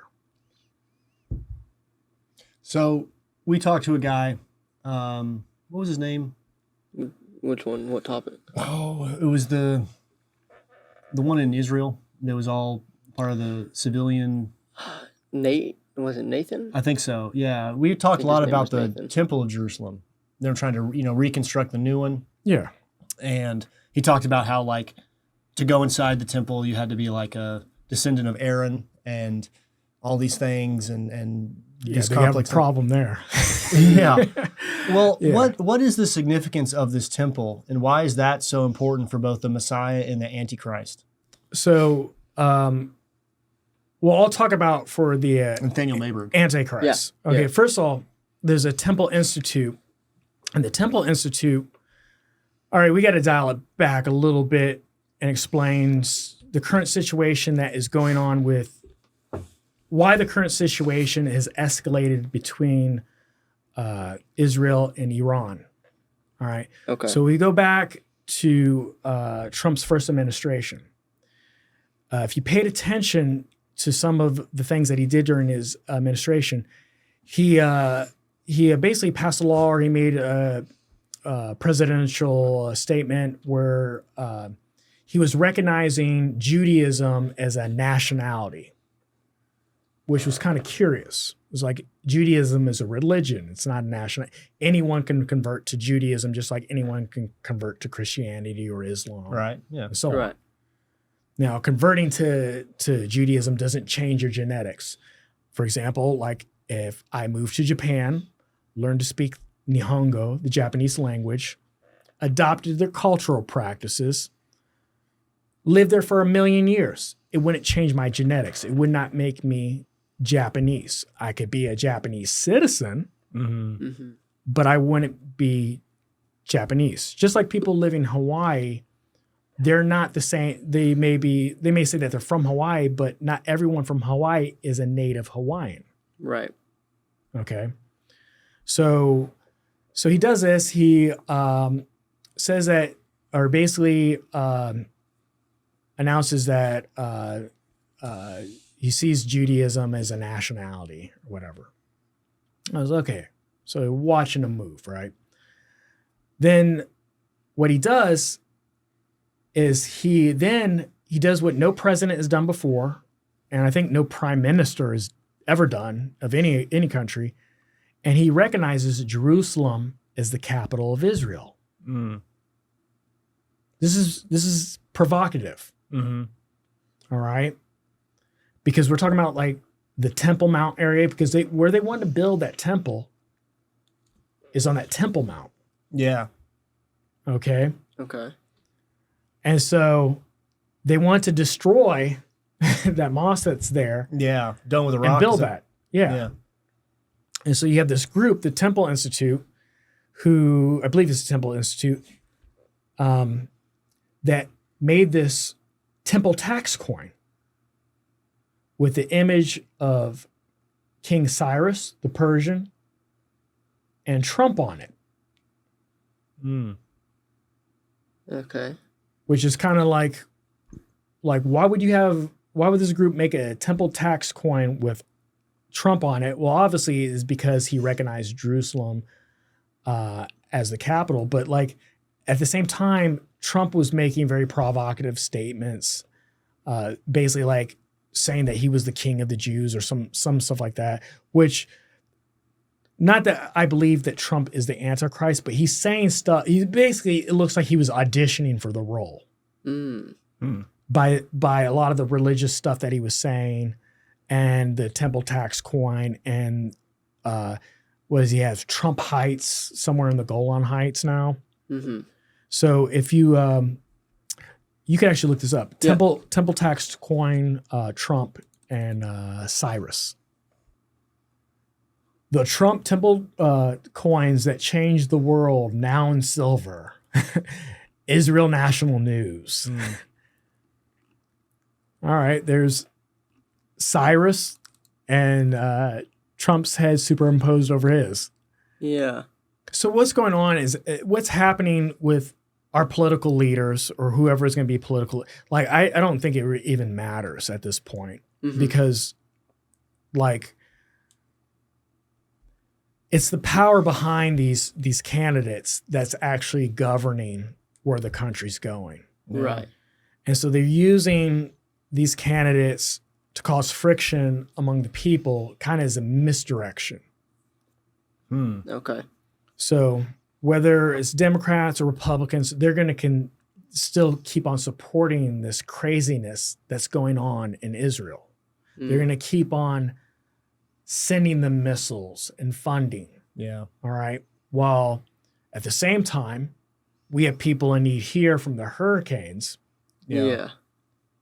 that could use that funding. Right. Oh, yeah. Yeah. All right. They're going to send that funding to Ukraine, you know, Mm. and then, you know, they're playing these war games. And so for what purpose or for what end? I think this is all leading us to basically eventually like a global government and forcing people into accepting the beast system Mm-hmm. in the open. So there'll be no denying that you're going to be a part of it. So everyone that's going to be forced into that system is going to know exactly what they're being forced into. Well, it seems like, too, that if there's this kind of mimicry and stealing of a birthright, in Revelation, it seems like there's going to be a one world religion and government almost either way. Because after the beast system, it says God will reign on the world for 1,000 years. And that's almost going to be like a one world religion where the truth is revealed. And so it almost feels like they're trying to cut in front of it and then say, no, we're the God system. But it's going to be, there's going to be one either way. Yeah. The people that give themselves over to this world system, they're going to think in their mind to make war with Elohim. Who's Elohim? So basically what you're saying is who's God. Yeah. You know? Okay. So they think that they're going to be able to do battle with a celestial being that's beyond the confines of space and time. That's how crazy this is. Mm-hmm. Hmm. And so imagine the type of propaganda or the convincing that you would have to convince the majority of the world to basically fight, you know, with the supreme superpower. Yeah. Yeah. And so, you know, that's why you have people trying to make people believe that it's all a myth. And so when you go and you try to, when you look in the scriptures and you try to find like things concerning Israel, this and that, and you're attaching it to the wrong people, you're like, well, this seems like it's just made up. Yeah. Yeah. You don't see the connection. Right. So then it's like, oh, this is all just a myth. Well, you're applying these prophecies and all this stuff to the wrong people. Yeah.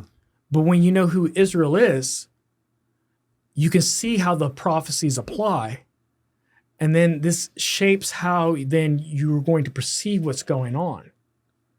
And then when you're armed with the truth, you can make critical decisions that may save your life. And if not your life, your soul, your spirit, versus, believing a lie. And there's going to be people that,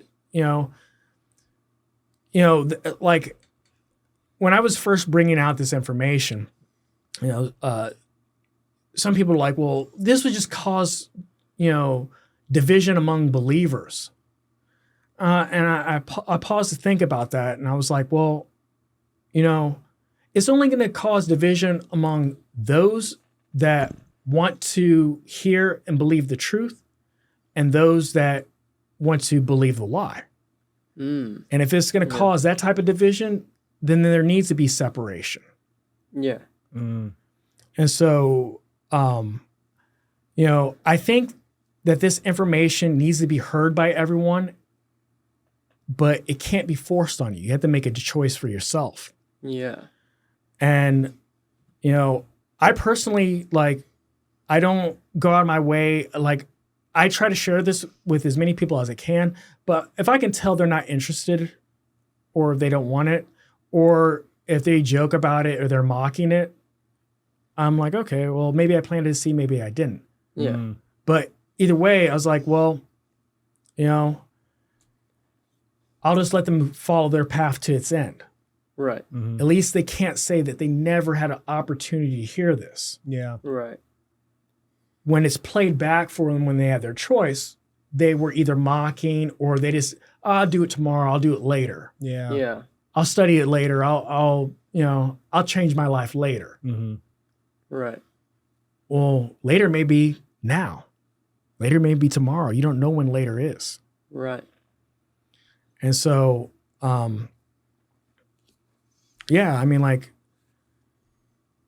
this message is meant to be heard by everyone, but at the same time, it's not for everyone. Yeah. Meaning that not everyone will have what it takes to take the information and be productive with it Yeah. in their lives and their family lives. And a lot of people that are, you're going to be alienated by your friends, people that you consider friends, your own family members. And that's just the reality. And so I have family members that know that I believe this stuff and I have the information that could care less about hearing it, or don't even want me to share it, or won't invite me to a family dinner just because they think that maybe it will get awkward. But I'm not going to share something where I know it's not wanted. If they open the door and they want to hear it, I have my platform on my channel where I share stuff. I don't hide what I do in my life. And so, some people are curious and they ask. Other people could care less. They just go on with their lives. But at some point in time, and I think sooner than later, everyone's going to be confronted with it. Yeah. And they have to choose what to believe. Yeah. And so what we've been taught, in our households, in our churches, in our families growing up here and stuff like that, for those that are Christians and stuff like that, unfortunately, has been a lot of lies. Yeah. And that's hard to deal with because basically it destroys your internal world once you accept it. And typically what happens is when what you used to believe is true or what you used to believe, whether it was truth or not, if you believed it as truth, your initial instinct is to fight against whatever is conflicting with it. Because you're trying to maintain that internal environment and that state of comfort. And this is what I went through initially when I was dealing with whether, starting with the Sabbath, whether it was still valid or not. I actually had been dealing with it for years before I actually decided that I was going to start there and start with the Sabbath. And then when I started with the Sabbath, then I realized I came into the information that the name that we've been taught for the Messiah is actually a pagan name. It's a Greco-Roman name. Jesus. And so we don't even know the name of the most important being, the two most important beings, the Father and the Son, has been substituted for titles and pagan and specifically pagan deities' names. I know Jesus' real name is Yeshua. Yeah, is Yahweh not the? Some people say Yahushai. A lot of people say Yahusha. I'm kind of in between using those. I was using Yahusha. They say the Father's name is Yahuwah, and some people say Yahweh. All right, but it's not Jesus. Yeah. Matter of fact, if you're to properly pronounce that name, it would be Jesus. All right, and there's people that have tied that name to Greek deities. So you have like Dionysus, Parnassus, Tarsus, all have the S-U-S sound in it, which pertains to Zeus. So like Jesus, supposedly that name itself means to give praise or to Zeus. I've heard that before, yeah. Just like the Carthaginian Hannibal Barca. Well, his name Hannibal, it contains the word Baal in it. That is the deity of the Canaanites. Yeah. That Baal and Moloch. Yeah. So the Canaanites, they would contain the names of their deities in their own names, like Hannibal. The Yahudim would contain the name of the Father in theirs, like just the name of Yehuda. So you take out the Dalet in Yehuda, you have the name of the Father.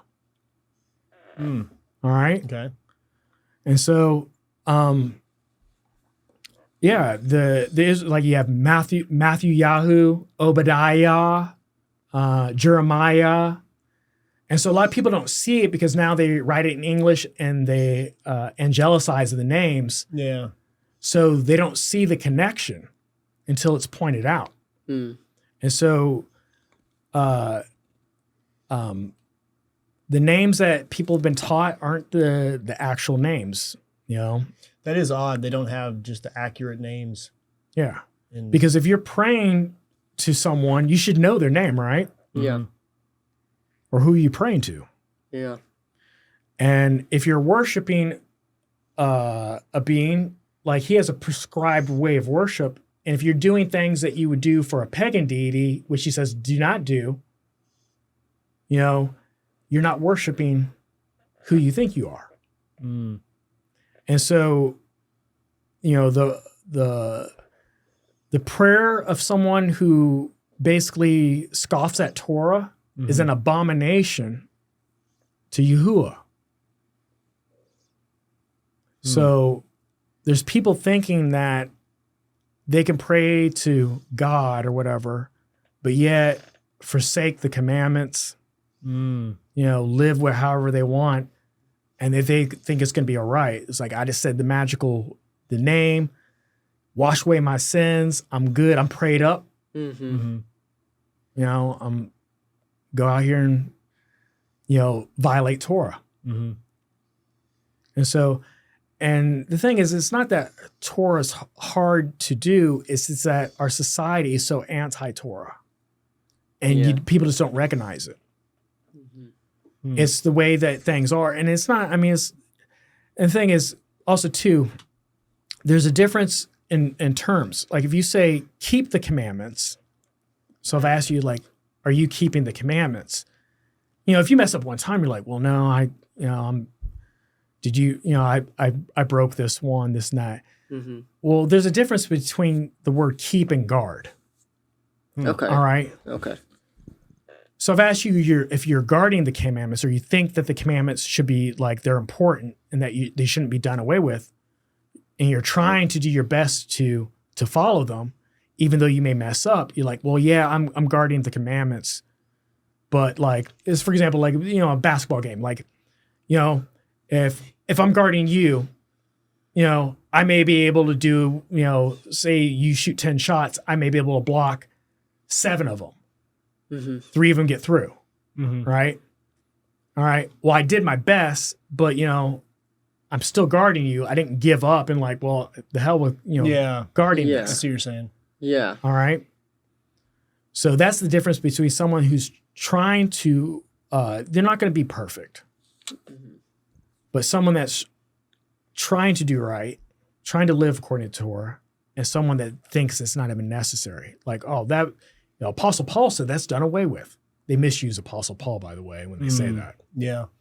Matter of fact, when they say, you know, study and show yourself approved, when they're saying this to the so-called Christians, who today, if you were to actually look how these so-called Christians practice, modern Christians will say those are Jews.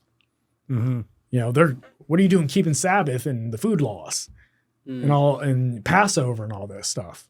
And they would look at you like you're the one crazy. Mm-hmm. But yeah, I mean, like, you know, modern Christians will look back on those people and just say that they were Jews. But the thing is, those people that they were calling Christians didn't have the New Testament back then. Yeah. It wasn't written. And people failed to understand that. So what were they studying? They were studying Torah. Mm. And this is why, like, you had those, like, the Council of Nicaea and all this, and basically the Roman Catholic Church tried to shut it down. They basically persecuted anyone that they claimed was Judaizing. Interesting. Yeah. And so, you know, the Ethiopians have one of the oldest Bibles and traditions in the world. Yeah, I've heard that. Yeah. Mm-hmm. And so the Catholic Church wanted them to stop practicing the Sabbath. You know, they believed in the Messiah and this, that, but they were keeping like Passover and all this stuff like, oh, you don't, like, Sunday's the day of worship. Mm-hmm. So who's changing what who is established? If he says the seventh day is the day of rest, and to honor me, you'll rest as I did. This shows that you believe that he's creator of heaven and earth. So there's no other sign that actually shows that you believe that other than resting on the Sabbath. So resting from your works. So you can claim all day that like you believe in God or this and that, but if you're not resting the Sabbath, that's the only physical sign that shows that, like, no, the Catholic Church doesn't have the authority, but Yahuwah, Elohim has the authority. And so I rest on this day to show that I honor him as creator of heaven and earth and everything on it and in it. Man, this is fascinating stuff. Yeah. It's such a religious mystery. I don't say conspiracy theory, but it's detective. It just makes you work, think for the Yeah. people that have like never thought about it. Well, it's frustrating because there's been so much stuff muddled over the years that it's, there's so many people that just want to believe in God and do the right thing and whatnot. And I feel like if those people are have been misled, it's almost like a tragedy or a travesty. And I know how like shocking this information is. It took me 17 years to learn what I know now. So I'm condensing all that, and I had time to adjust to it. I had time to make mistakes and correct errors and all that. And I know I'm just like dumping a lot on you at once. And a lot on your audience at once and asking a lot of them. But I don't want them to feel overwhelmed. And like, if you're going to start with something, like I started with something that started off as small. Mm-hmm. I just started with the Sabbath, and that opened up other doorways of understanding Right. into understanding that, oh yeah, I realized that the names for the two most important beings are substitutes. It's probably important that I find out what the names are. Yeah. You know, and I want to do and it's not hard to like people's like, well, is transliterated to make it, easier for us to pronounce or understand. I was like, it's not difficult to say Yahuwah or Yahusha or Yahweh or Yahweh. So where does Elohim come from? Elohim. So Elohim is basically the pronunciation I choose to use, which people say Elohim. Oh, I've heard of Elohim. Okay. Like this comes from the Aleph. Mm-hmm. Mm-hmm. All right. So the Al, which is basically in Paleo Hebrew, it looks like a ram's head. Mm-hmm. Okay. And so Elohim means mighty one or supreme power. Mm-hmm. All right. And so it's a title of Yahuwah, the creator. Okay. And so you also hear it in like Arabic. Well, so they'll, where does they'll it- shorten it to Allah, but it's not. They're using it as a like a proper name, and it's actually just a title. All right. So let's go back. So there are three religions that were created off of the cultural records, laws, and spirituality of the Hebrews. Three religions that were created off of the cultural, their history, their cultural laws, and their spirituality. And that is Judaism, Islam, and Christianity. Yes, right. Mm-hmm. And so I realized that you can't salvage any of those religions because it's like they all have leavening added to them. And leavening, like, for example, during the Feast of Unleavened Bread, you're supposed to remove all leavening from your house and this and that. And the leavening also represents doctrines of men. Okay. And so these religions have now taken the doctrines of men and they now are thrown in there with the commandments of God or Elohim. Mm-hmm. And so you have, and it's like this. The best lies are the ones that stick the closest to the truth. Yeah. Because if you can completely just debunk all the lies and stuff like that, there's nothing is like, okay, but what people hold on to is like kernels of truth. It's like, well, I grew up Christian, this and that, I know it's true. Mm-hmm. Yes, I'm not saying that the book itself is wrong. I'm saying like how they've interpreted it for you has misled you. Yeah. Has misled your understanding. And that's the religious system, because the religious system is a control system to guide you down that wide path of destruction. That's why you'll have people saying in the end times, Lord, Lord, I did this. I prophesied in your name, this and that. These are people that believe that they're worshiping the creator. Yeah. Mm-hmm. And that's a And real he's- scary verse. And what he says is, what did he say? He Because said, I to don't him, know you. I don't know you. Mm-hmm. They have the lake of fire waiting for them. Yeah. And I bet they're shocked because they thought they were on that path. They didn't know that they inherited lies from their fathers and from their fathers all the way back. They never thought to question what they had been taught. They just blindly accepted it. Mm. And when you look at how Christianity and Islam were spread, they were both spread through holy wars. Convert or die. Yeah. Yeah. And so one points the finger at the other and said, they're the violent ones. And the other points the finger there. They were both involved in the slave trade, working in tandem. Mm-hmm. But people forget that. And I call it like verbal alchemy. It's the same way, if you look at if you look up how Ethiopians are classified and Somalians and North Africans, you know, if you look at the U.S. Census Bureau, even though these people are visibly black, they're classified as white. Mm-hmm. All right. Mhm. And there's a reason for that. What? There's a spiritual reason, there's a geopolitical reason. Okay. So going back to how the Israelites looked and how they were compared to historically, they were compared to looking like the sons of Ham, Cushites, this and that. But if I can just write on paper that they're white and that the ancient Egyptians are white, you're not expecting to see a black person. Right. However, these same North Africans that invaded in the South and sold people into slavery, while they're also called white, when it's convenient, then in time to like shift blame, they say black people sold black people into slavery. Mm. Mm.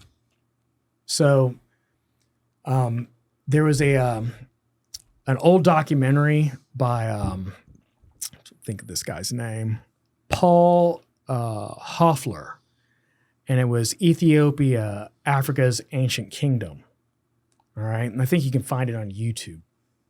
But they're going through, it's like a national, it's not National Geographic, but it's like, shot in that style, Mm-hmm. whatever, Mhm. in the 50s or 60s, whenever it was shot. And it's like, you have the guy narrating.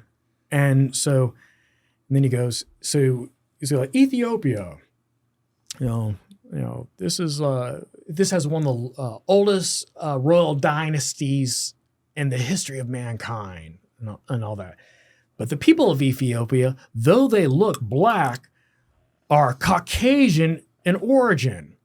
They are Aryan peoples, Caucasians, and so on. And I was like, what? There was a British magazine called Knowledge, and they did the same thing in it. So they have this diagram or these pictures, and they're telling like, this is the Caucasian group, this is the Hamitic or African group, and this is the Mongoloid or Asian group. Mm-hmm. They're using these outdated terms and stuff like that. But in the Caucasian group, they have the head of an Ethiopian. And so it's like, what is the significance of that and why they're doing that? So when I was initially doing these sites, I ran into that and I was puzzled by it. And when I looked at the U.S. Census Bureau and it was saying like, oh yeah, regardless of your phenotypic expressions of North Africa and this and that, basically the Arab world, you're considered white. If you're from the Middle East, you're considered white, and as well as from Europe. Okay.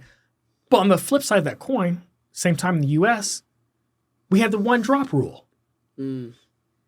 So 1 drop of black blood, no matter how white you look, you could have 1 drop, right? Yeah. And you're considered to be black or Negro. Mm-hmm. And so these are the games historians play and religious institutions play, and the verbal alchemy of changing. It's basically changing lead into gold, but in reverse. And so they do this to control the way you think. And so it's social engineering. It's mental programming, but it starts from when you're a child, and it's subtle because the first things that we're introduced to is images, and we learn to associate what we see with what we hear. And so as a kid, when you're going to church and you're seeing like angels and the biblical characters during Christmas and stuff like that, and the Messiah in the manger and stuff like that, well, an image speaks thousands of words. Yeah. And so your expectations now, without even saying anything, are skewed. Where do you see like the future of people and society going? Well, people have two paths to choose from. They think they have many paths, but there's going to be the narrow road that leads to life. And then there's going to be that broad path that most people go down. We all live in the same world. When it rains, it doesn't just rain on the wicked. Mm-hmm. It rains on the righteous as well. When it snows on everybody. Mm. So both people that are living a righteous life and those that are living a wicked life experience blessings and curses throughout their life. And just because you may be doing something that technically is wicked, but you're receiving blessings, doesn't mean you're on the right path. And that's why I think deceives people. And just because you see someone that you're like, oh, they're living a righteous life, but they're struggling. Yeah. All these bad things are happening to them. See, God doesn't exist. You know, why would he allow this to happen? Yeah. And all this stuff. And they'll make those type of statements and judgments to basically feel better about the path that they're headed on. Yeah. But the thing is, and that day is actually today. People have to make a decision whether they're going to walk that narrow path or at least start to get onto it, because that path is the harder path to walk. Yeah, But absolutely. it's the path that produces the end result that you want.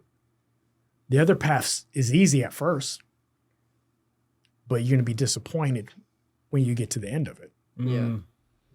And so I had to ask myself that question, Mm. because I knew once I got started, I didn't want to go back either way. Whether I deliberately choose the wrong path, Mm-hmm. I'm going to stay on it to the end.